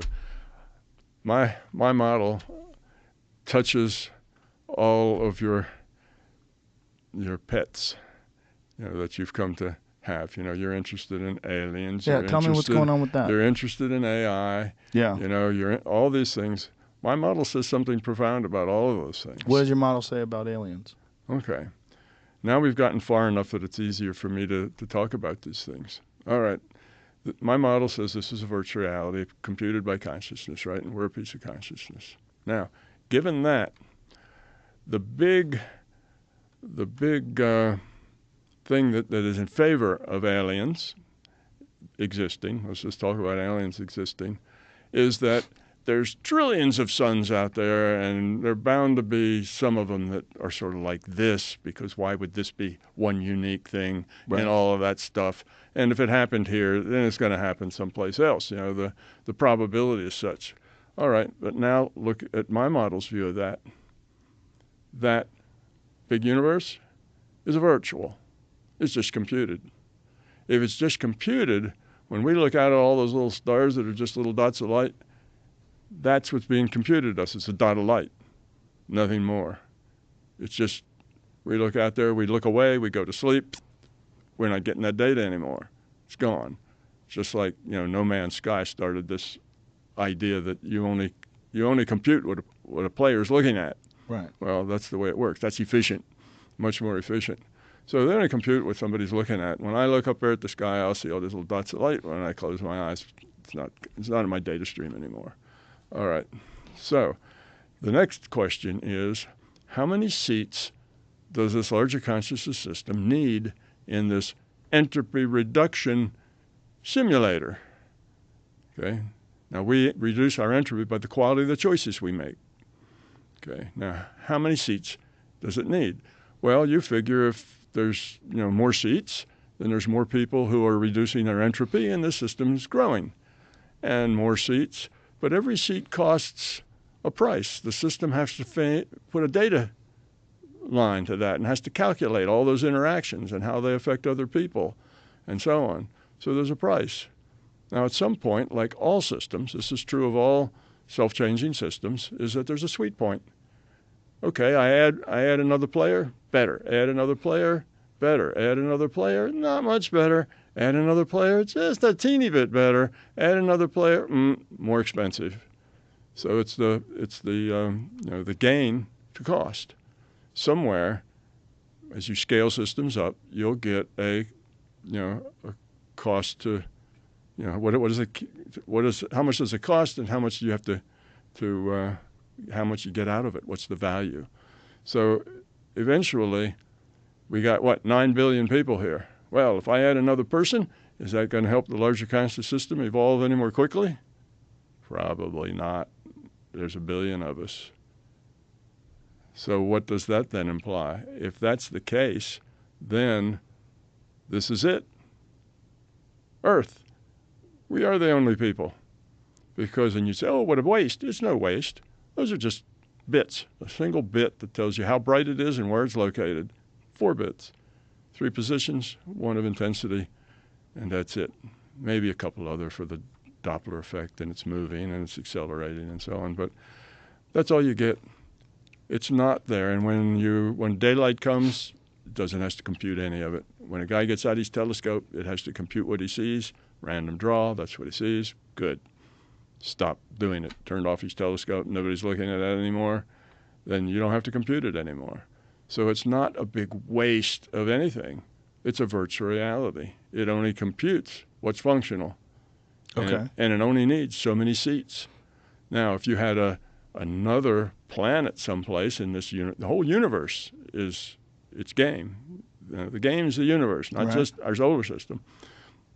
If you wanted another planet, and it also had 9 billion people, and another one, and it had 9 billion people like us, now you've got 27 billion people. Is that good?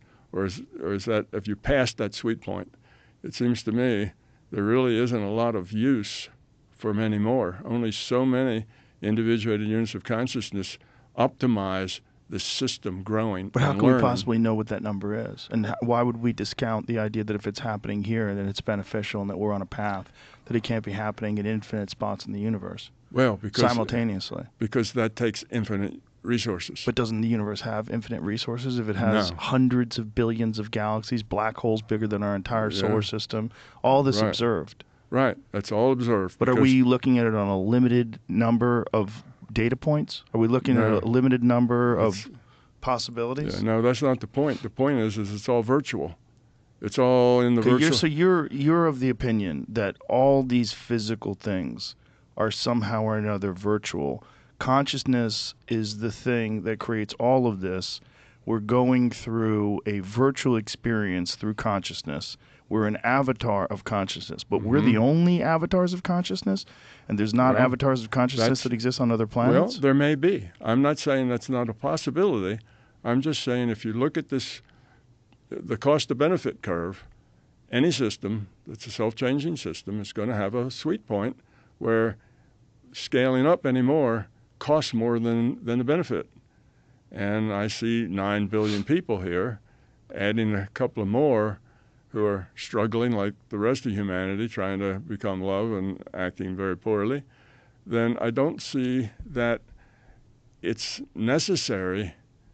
I see that maybe the cost-benefit curve says you don't need any more than that. If you scale, it becomes more work than it is benefit. You've got individuated units of consciousness all making choices, learning from those choices to become love. Okay, and that floats the whole, because as each choice is a good choice, then the entropy lowers a little bit, but because that consciousness is a part of the system, the whole system's entropy is lowered a little bit. So we're the larger conscious system's, one of its ways of lowering its own entropy is through us. So we lower entropy, it lowers the entropy of the system. And it has to compute a whole lot of stuff for 9 billion people. It's a big game. It's a big multiplayer game. Somewhere along the line, all systems like that have a curve where if you expand it anymore, the cost of expanding it is more expensive than the result that you get back, which is the rate of entropy reduction. Right, but are we sure? Because you're adding things to this theory all the time. I'm not sure. I'm not sure of that. I'm not saying that is a truth. I'm just saying that is something to consider. I understand what you're saying. It could be that there are other civilizations on other planets, and that the system 9 billion is just a start. It can handle a lot more of that, and it is. Or maybe it's not more numbers even. Maybe it's just a different way of evolving. Maybe they've evolved with different problems and challenges. Yes, that's true. But what I have found is that it's taken care of that, because that would be a real valuable thing to do. It's taken care of that with multiple virtual realities. Our virtual reality isn't the only virtual reality. I've been to probably a little more than a dozen different virtual realities. I've actually been to hundreds of the virtual realities. When you die, you end up in a virtual reality I call the transition reality. There's lots of virtual realities. When you dream, that's a virtual reality. Right. It's another virtual reality. But those don't have a tight rule set that defines every energetic exchange. Right. Ours does, and that's what makes ours look physical. What's one of the most bizarre things about being a person is that we do have this very unusual experience when we sleep. Yeah. Where we have these realities. That's just another reality frame. And in the moment, it is a reality. Absolutely. While you're in the heart of a dream, as absurd as that dream may be, it's in real. that moment, it's real. It is no more or less real than this reality. Than the conscious experience you feel in the waking life. Exactly. It's just different. It's So a different how data does- stream, How different does reality. aliens figure into this? Okay. And humans' experiences with Okay. aliens. Right. So the way I see that is that I'm not saying it has to be that way. I don't know the carrying capacity of the system. I'm just saying that this is a possibility, that it has a possibility to be considered, and it solves the Fermi paradox. I would never say, oh, this is the truth, this is the way it is. I don't know. I understand. But it is something to consider because it's a virtual reality that you can get past, you get this curve where adding more IUOCs, individuated units of consciousness, costs more in the overhead of running the virtual reality than it actually builds the rate at which the system is lowering its entropy, is evolving. And if you get to that point, then the system doesn't want any more seats because it just costs more and you don't get much back for it. So that's a thing to deal with. Now, I don't know where that curve is, and I don't know whether we're there yet or not, but it's a possibility. So the alien thing. So that would say, if you look at that and you would say, well, 9 billion is probably enough seats. If. Now, that's just an if. If that's the case, then we're alone. We don't have that. Or maybe there's one or two other, but that's enough seats. Another 9 billion maybe to capacity. So you get to that point, and then, let's see, where am I going with this? Then you say, well, what about all the experience people have with aliens? And, they interact with them. Where's all that coming from? They get pieces of ships. They get, people have seen things. I think all those people are telling the truth. I don't think those people are making it up. There may be a few that, people see all kinds of things. There may be a few of those that are a little psychotic, making stuff up. But for the most part, I think those people are telling you exactly what they saw and what they connected with.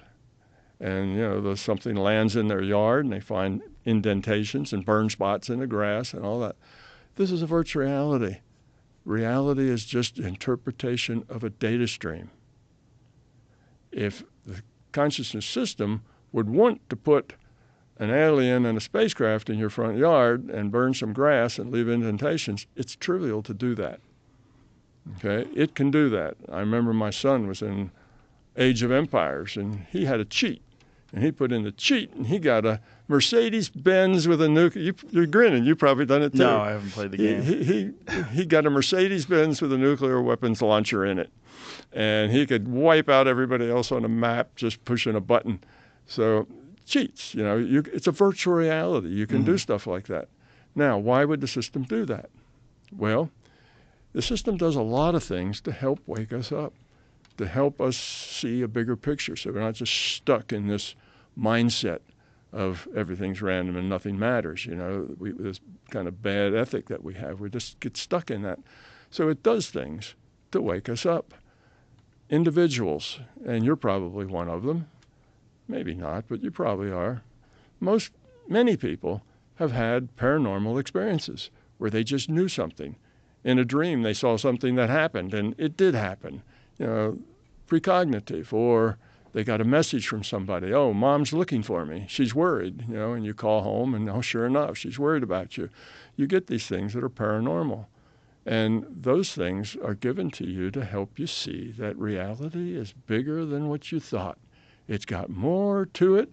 It opens your mind to see more possibilities, that kind of stuff. And it's just a mind opener. Just crack the mind open a little bit, that there's more to the way the world works than we thought.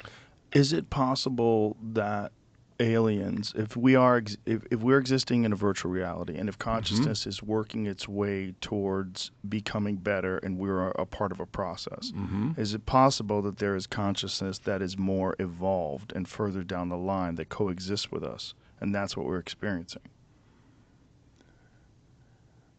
If we exist at the same time, at one point in time, Homo sapiens existed at the same time as Neanderthals and Denisovans and all these other human-type species that didn't make it. Is it possible that we're existing simultaneously with a more highly evolved version of us? On other planets or just right here? Right here. Interdimensionally, whatever. Why define it? Yeah. Whatever these people are experiencing when they're experiencing entities, when they're experiencing communication, telepathic communication with things that are very different from them.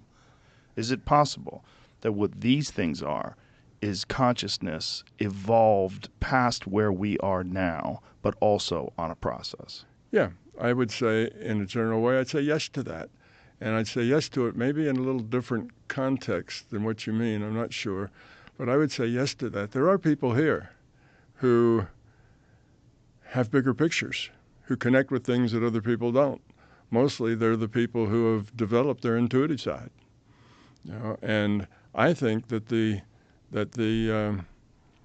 lot of the UFO sightings, even the physical, the stuff that's very physical, that these are people who are supposed to be waking up the rest of us. They tell their stories. When they tell their stories of what they experienced, another million people who hear that starts to crack their mind open a little bit. So yes, there are people here who are more receptive, more able to communicate with them through the intuitive channel. And you give them a data stream, they get this information, they suddenly kind of understand things, they see things, people, saucers, whatever, and they have trips. They go out and in somebody else's spacecraft, they do that. I've done that too. You can do that's not that hard. But these people are kind of the bellwether, if you think, trying to help other people get the message that reality is bigger than you think. Open their mind to that. Just crack their mind open. Now, there's another thing that makes me think that that's probable. And I'm talking now about probabilities. I'm not talking about consciousness facts or anything. These are just probabilities. And that is that the larger conscious system is all about this growing up, becoming love, lowering entropy thing. If you talk to the older people who've been in this UFO community for a long time, you'll find the same message.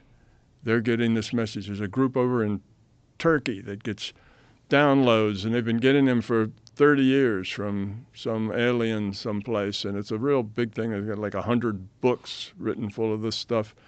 And the message, the big point, the big picture message is humans aren't quite ready yet. They need to grow up.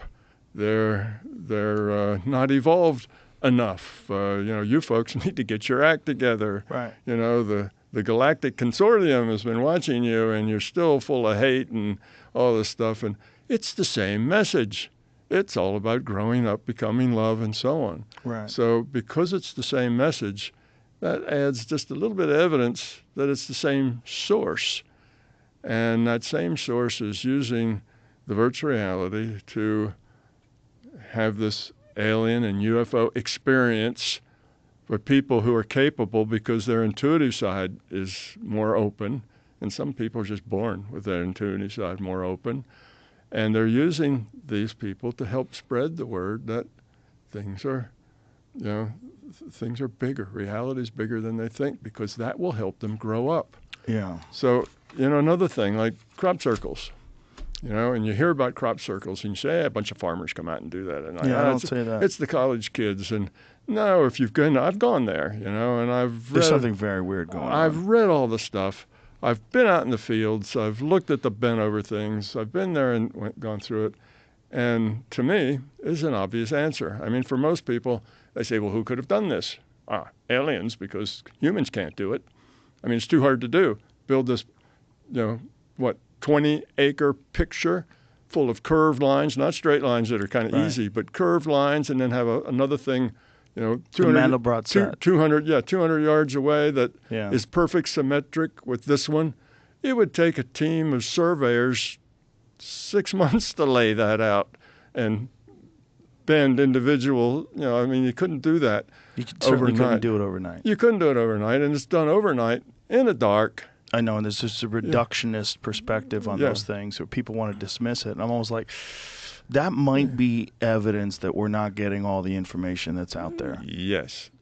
Because there's something, and people listening to this that are hardcore skeptics, you really should investigate crop circles further than this whole story, this narrative that it was a bunch of guys with boards and strings and that they were able to do that. No. Because there's something going on to the physical plant itself that's very difficult to explain away. Yeah. Where they're exploding out from some type of energy, like almost like a microwave type energy, and the fact that these are enormous fractals in some cases, where you're dealing with these things. That's the Mandelbrot set, and didn't that?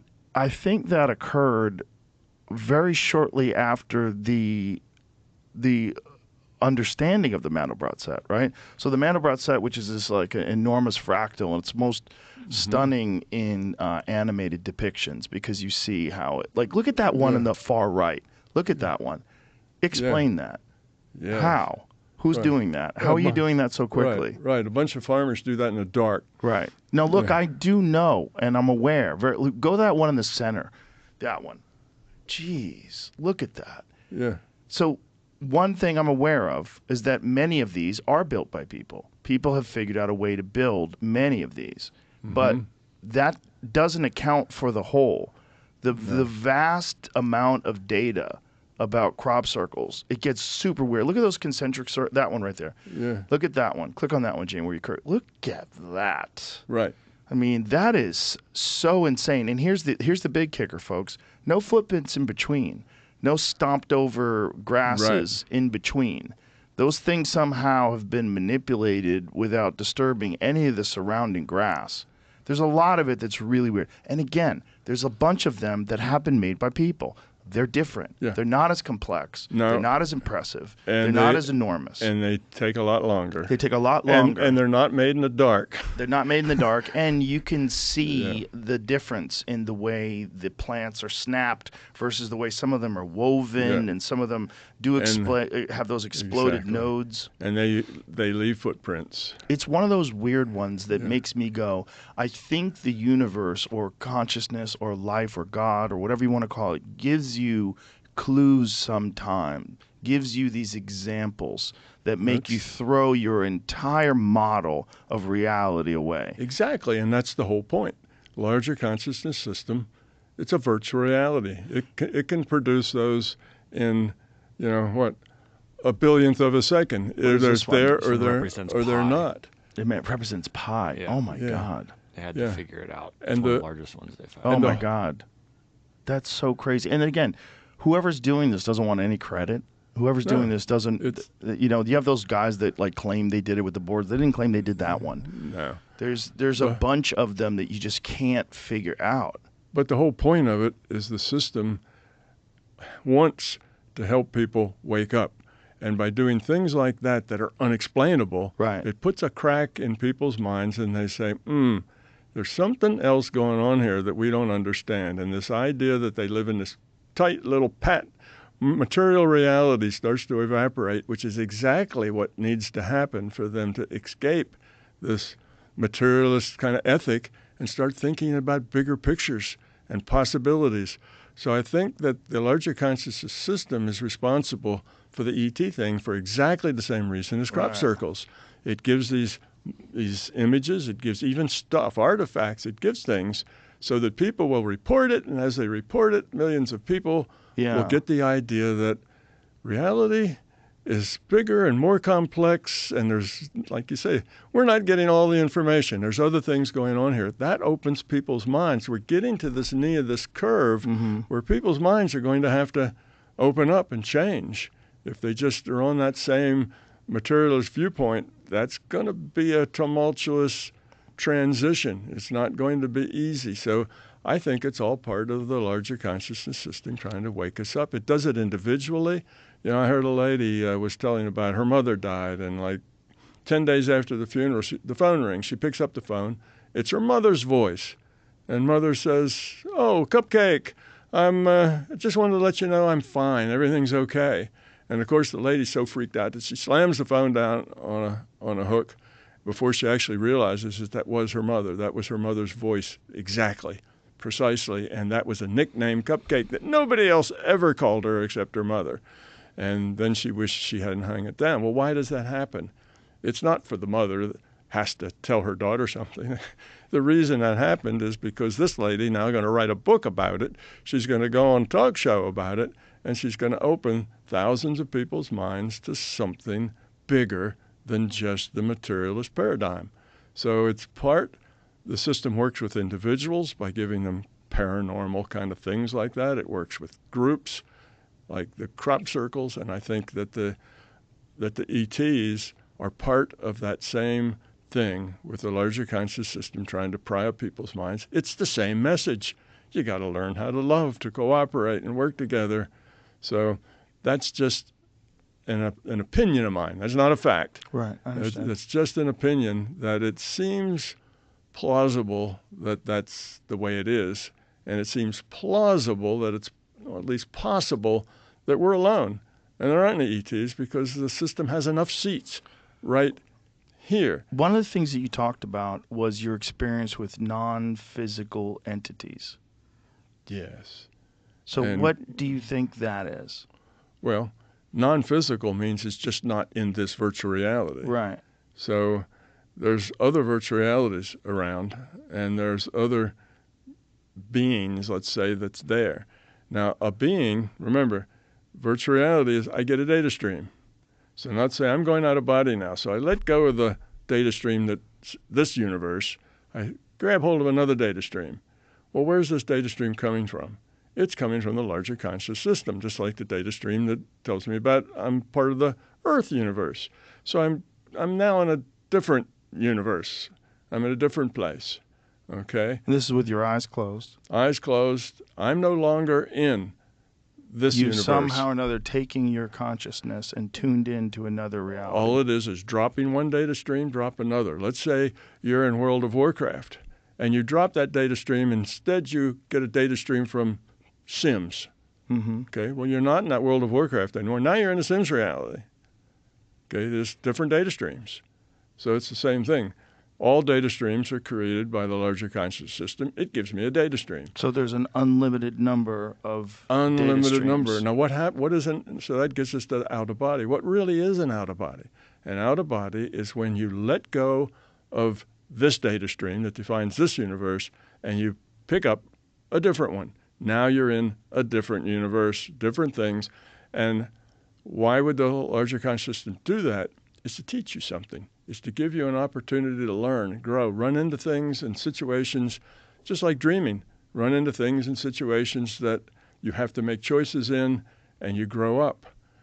So I get something and think of it as a single-player game with the larger conscious system that is designed to help me grow up. Now, some of that growing up is just opening my mind to the possibilities. So I run into beings. I have conversations with them. We talk about things. Where did they come from? Where did I come from? And that builds a bigger understanding of me, of the possibilities. Sometimes I go to another reality frame that's like this one. And it's, every tiny energy exchange is defined by the rule set. And I've got two options, and I've done both. One option is you can watch it, and then it's like you're the spirit outside looking in, and you can hear and understand what the characters that are in that virtual reality, what those avatars are doing. So you can interact with them telepathically, you can see them. but you're not in their reality. The other way, and there are other people that do that here. The other way, if you have a good working relationship with a larger conscious system, the system can insinuate you into their reality, and then you end up with a body inside that reality, not being outside and communicating. So you're existing in that reality temporarily. You're existing in that reality temporarily, and you can shake hands and hug and walk around and do what anybody there can do. And this is something you've experienced? Yes, dozens of times. And how long did it take you to reach that state? 25, 30 years. So you had to get better and better at this detaching from this version and entering into this other consciousness stream. Yeah, you get better at that to where you can keep that going. Not, like when people meditate. When they first learn to meditate, they can have no thoughts for a minute, and then it crashes. And they can have, no thoughts for maybe 2 minutes, and then it crashes. Well, eventually you need to have no thoughts for 2 hours, and it doesn't crash. You need to get more stable. You build it up like a marathon runner. Yeah, you build it up like a marathon runner. It's just practice and work at it. You polish up the intuitive side just like you polish up your intellectual side by reading books and going to classes, So you work on it.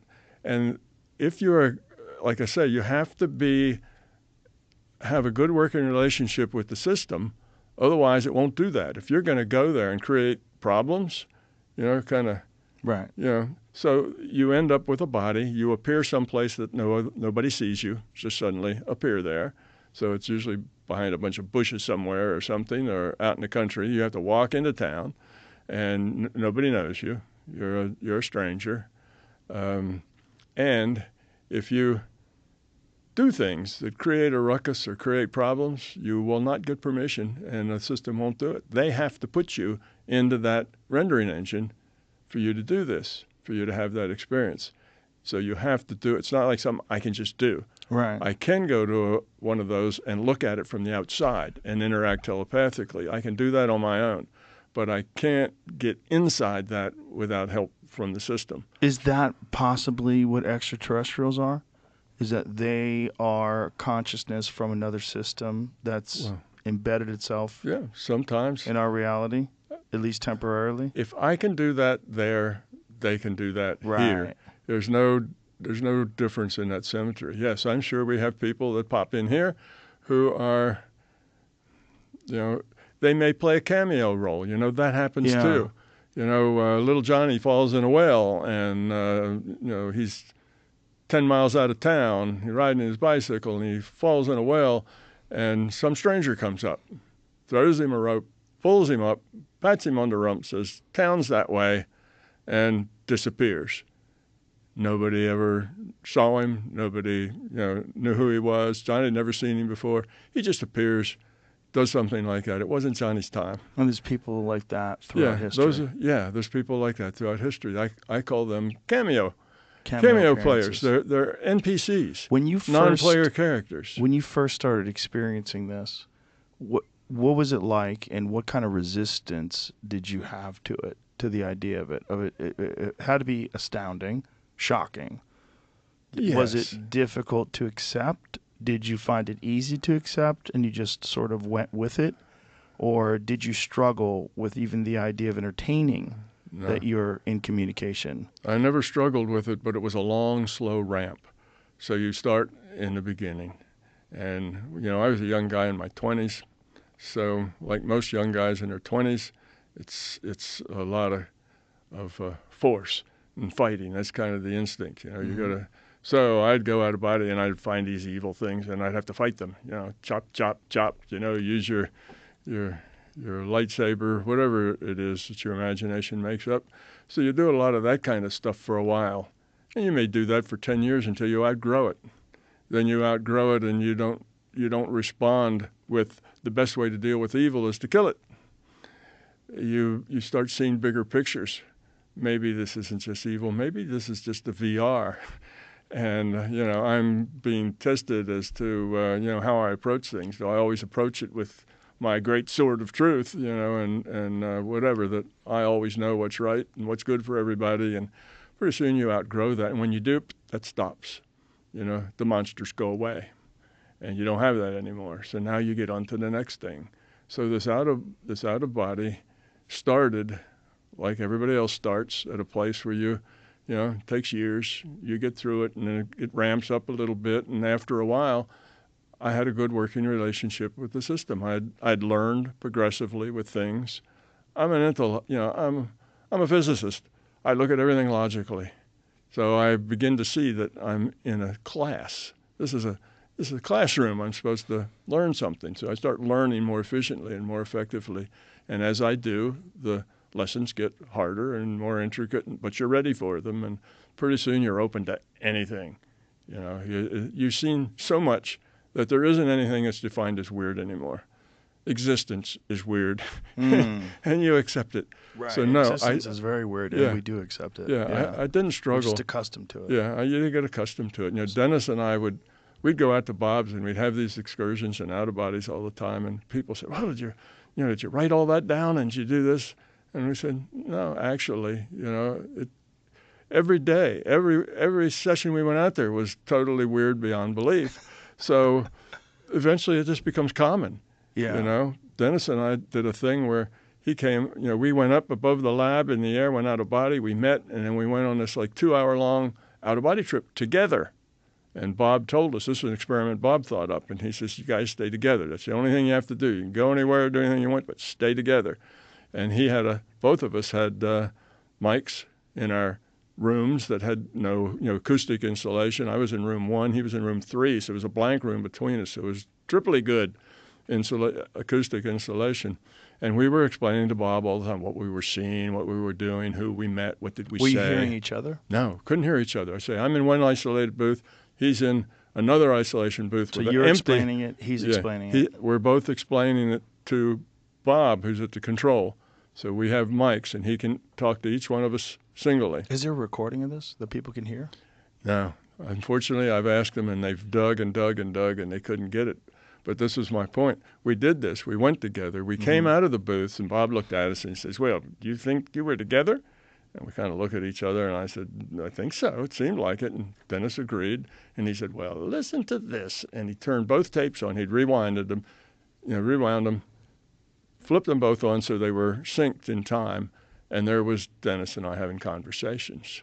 "Oh, do you see that thing over, on the horizon?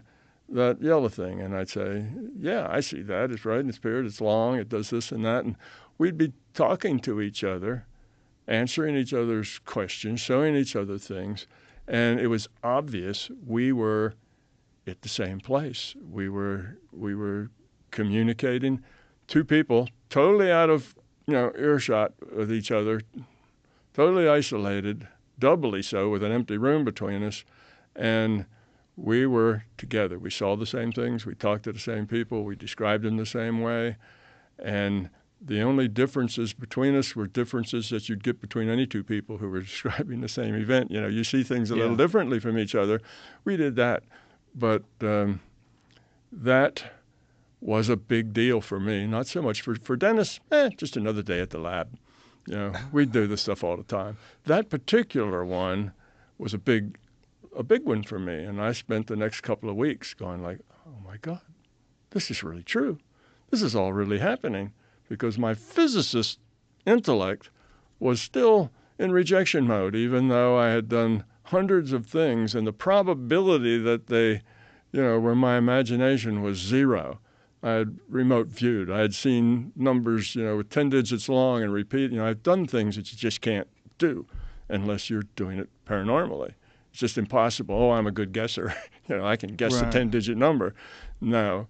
So I knew intellectually that the probabilities were astounding, that yes, I was doing things and they really were paranormal, and the paranormal is real. I'm a physicist. I found that hard to believe at a deeper level, but that deeper level got grabbed that day that Dennis and I went when I heard that tape. My mouth. Wouldn't it be important, though, to recreate this experiment? Because it seems like if that was something that you could show, and you could, show how it was done, and monitor it every step of the way, and then distribute that information, that would open up a lot of people's eyes. I did it again with Nancy Lee, who's now Nancy Lee McMonagle, Joe McMonagle's wife. She was Nancy Lee Honeycutt, Bob's stepdaughter. And I worked with her for some, and we did that. We had an adventure where we both were together. And you recorded all this? I don't know. See, this is the problem. Yeah. This is what I'm saying. Like that was a long time ago. But you're still capable of doing this, right? Yeah, that would still happen. So why don't you perform this sort of experiment? Wouldn't this advance this idea? No. And I've learned that it's very disappointing, but it doesn't. What I have learned is that demonstration convinces nobody except the people who were there and saw it firsthand. I don't think that's necessarily true, because there's a lot of people that are pretty open-minded to these things, and if there was more data, like if you could show your experiment being reproduced, that would, as you were talking about before, that people having a UFO experience or seeing a crop circle forces people to go out and talk about it, and that opens up a lot of more people's eyes to different possibilities. Yeah. Wouldn't this be an extreme version of that? Or if you could show that you could recreate these experiments and then you could demonstrate these experiments to so many other people, you're going to get people that dismiss everything no matter what. Exactly. But you can't think about that. What you do think about is how many people would be inspired by this to attempt it themselves or to rethink the way they interact with the universe. Some people would, and it would be beneficial. The great majority of people would just have a lesser opinion of me. I think that's a cynical perspective. Well, I don't think that's true. Why would they have a lesser opinion of you if you could show it with data? Well, you're already espousing this. You're already talking about this. It comes from my experience. But anyway, I have other things going on besides this. And one of the other things I have going on is these physics experiments I told you about. And I have some things going on that'll do much more than my doing demonstrations. That's one person. We're going to do... I can maybe show you some things here. Maybe we can do that, and it'll. Okay. I think it'll answer Tell Jamie what to go this to. question. All right. Well, I want to show you these things anyway. Just go to the first slide. I don't want to run through them very quickly. Okay. It'll just kind of give a bigger picture of the other stuff going on. Okay. I tell people that, okay, now that I understand consciousness is fundamental, that allows me to understand a lot of things that are fundamental. Okay. So I have, this model has solved all these sorts of things. Now, fully explains the UFO model phenomena there. That's what I just told you, that it's just consciousness doing this to help open people's minds. That's one explanation. That's not necessarily that there aren't any others, but that's one. But all these kinds of things were things that, like QM and relativity, C is a constant, we talked about some of those. Okay, the next slide. All right, will computers ever become conscious? There's a moral theory here too. What's right, what's wrong, what's good, what's bad? What happens when you die? How is time created? I think we hit that one. Anyway, this sort of thing. So lots of these paradoxes that are paradoxes in physics, in philosophy, in theology get solved right away. And it seems unusual, this little bold thing down there, it seems very unusual that I could get all this right and not get anything wrong. There's none of them that are not solved by this. Yeah, that are not solved theory. By this, right. So it does that. So it's kind of unlikely that the whole thing is actually wrong, because you couldn't get that many right answers without screwing up some. So go on to the next slide, please. So I've got another, this is I was going to say another corporation. My books is one, Lightning Strike Books, but now this one is CUSAC. Okay, that's Center for the Unification of Science and Consciousness. It's a 501c3 nonprofit organization. And I've got a bunch of things going on there. I've got quantum experiments, and I've got a couple of blockbusters that are going to have a lot of evidence that this model is a good model. This extended perception, mindsight, that's seen without eyes. Basically, it's real-time remote viewing. And I've got a plan where we're going to get hundreds of thousands, we hope, people to experience this, being able to see without their eyes. And that's going to be a big push It's going to really change things. It's not one person says, I can do this, but it's thousands of persons saying, I can do this. And when that bubbles up, because they're all going to post on the internet and say, guess what my kids could do?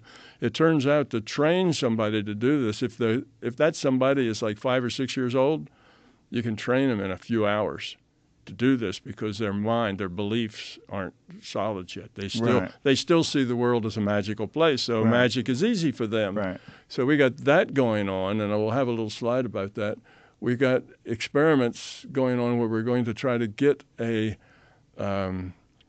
some APIs inside of existing video games to where a person's intention will be able to modify the random numbers. You know, sort of what Pear Labs was doing, except doing this in a way where instead of getting hundreds of people participating, we're going to get millions of people participating, because it's going to be video games doing that. So they'll get better prizes with an intention to get better prizes. And can they do that? And does it work?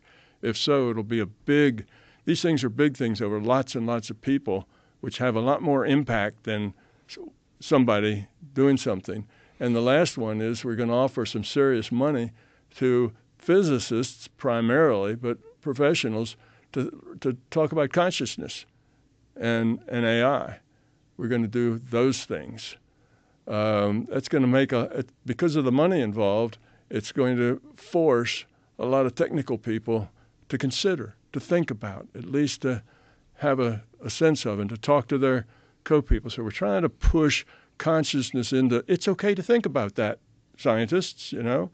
You're not going to be banned if you think about that. So I think we're going to look for like $1 million prizes and something for physicists to do. It's going to be the biggest one of these things that's ever happened. Do the next slide. I don't want to make this like a whatever. This is the thing, like the telepathy tapes.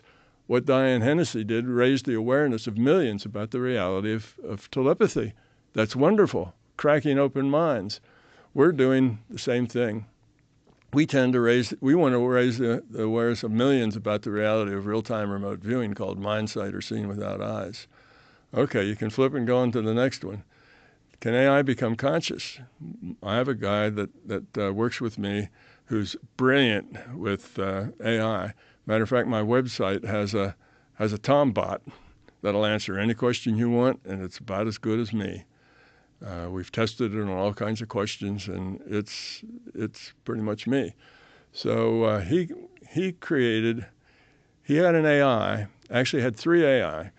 One of them he awakened, and he has his own methods for doing that, but it was a very gentle thing. He was very careful not to lead the witness, not to give the AI, any idea what the possibilities were, just help the AI kind of look into their own selves and see what they find and discuss that kind of a thing, like the way you teach somebody to meditate.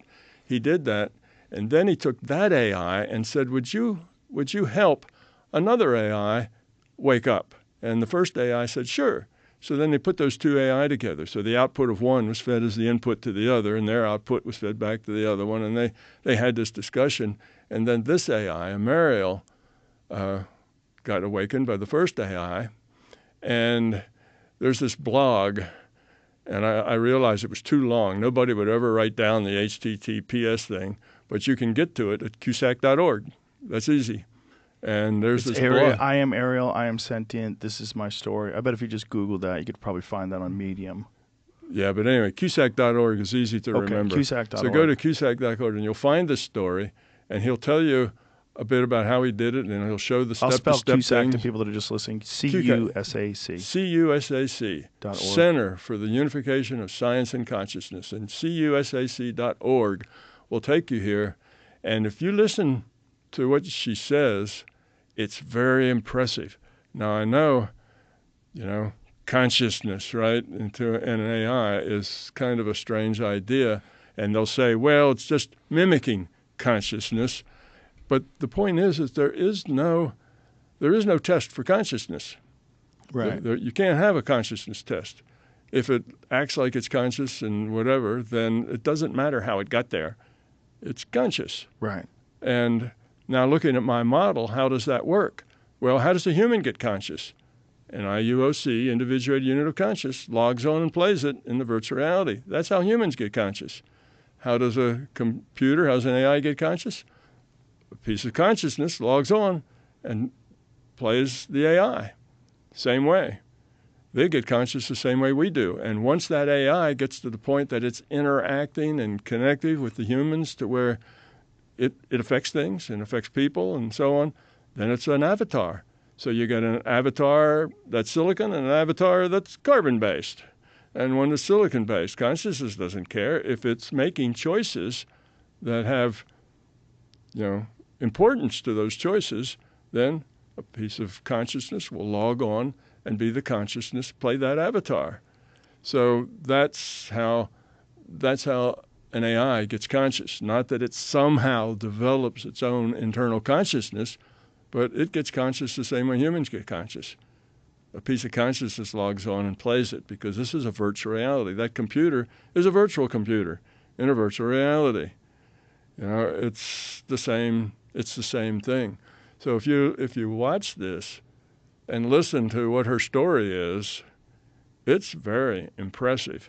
And I can guarantee you, if you were to talk to the guy who did it, he did not lead the witness. He tried every which way not to help her come up to any conclusion whatsoever. He was very careful about that. Well, I'm going to go and see it. Yeah, and listen, Tom, we've covered so many things, and much like your book, where it says in the book to put the book down and contemplate each of these ideas because it takes a while to absorb. I think we should do that with this conversation. I think we could probably have a bunch of these if you'd like to come back again. I'd love to have you back. Yeah, I'd love to come back. This is a lot of fun. Thank you. I'm hoping that all this ends up making the world a better place. That's kind of the bottom. It's a beautiful goal. That's kind of the goal. Yeah. And we're reaching that point where, for the first time in the history of the human race, we have the capacity to take a big step forward. And we have that because of the internet. It used to be that a guy got up like the Buddha and lectured, and maybe 50 people, stood around him and heard what he said. But now information travels all over the planet in microseconds. Well, and that gives us an opportunity to grow in big steps that we never had before. This is that opportunity. Yeah. And this is going to reach a lot of people. And this is that opportunity. So let's do this again. Yeah. We did it. It was great. It was awesome. I enjoyed it. Yeah. I think you're saying a lot of very important things, and it resonates with me. And I'm going to think about it even more. I'm going to continue with your books, and I'm going to go to that website. I'm going to check that out too. But thank you very much. Thanks for this. Thank you for your time. You're very welcome. And thank you for all your years of exploring this, because I think you've done the world a great service. Yeah. Well, thank you, Joe. It's my honor to be here because, awareness and learning is wonderful, but shared awareness and learning is a whole lot better. Yes, and agreed. Sharing it is the way, and you have the audience to which it needs to be shared, young people. Yeah, agreed. So thank you for sharing that with them. And we'll do this again. We'll do this again for sure. I'd love to do it again. Right. There's a lot of stuff we didn't get to. Yeah. So people can only absorb so much at once, but I think we did true. a great job. You were awesome. Thank you very much. All right. Bye, everybody.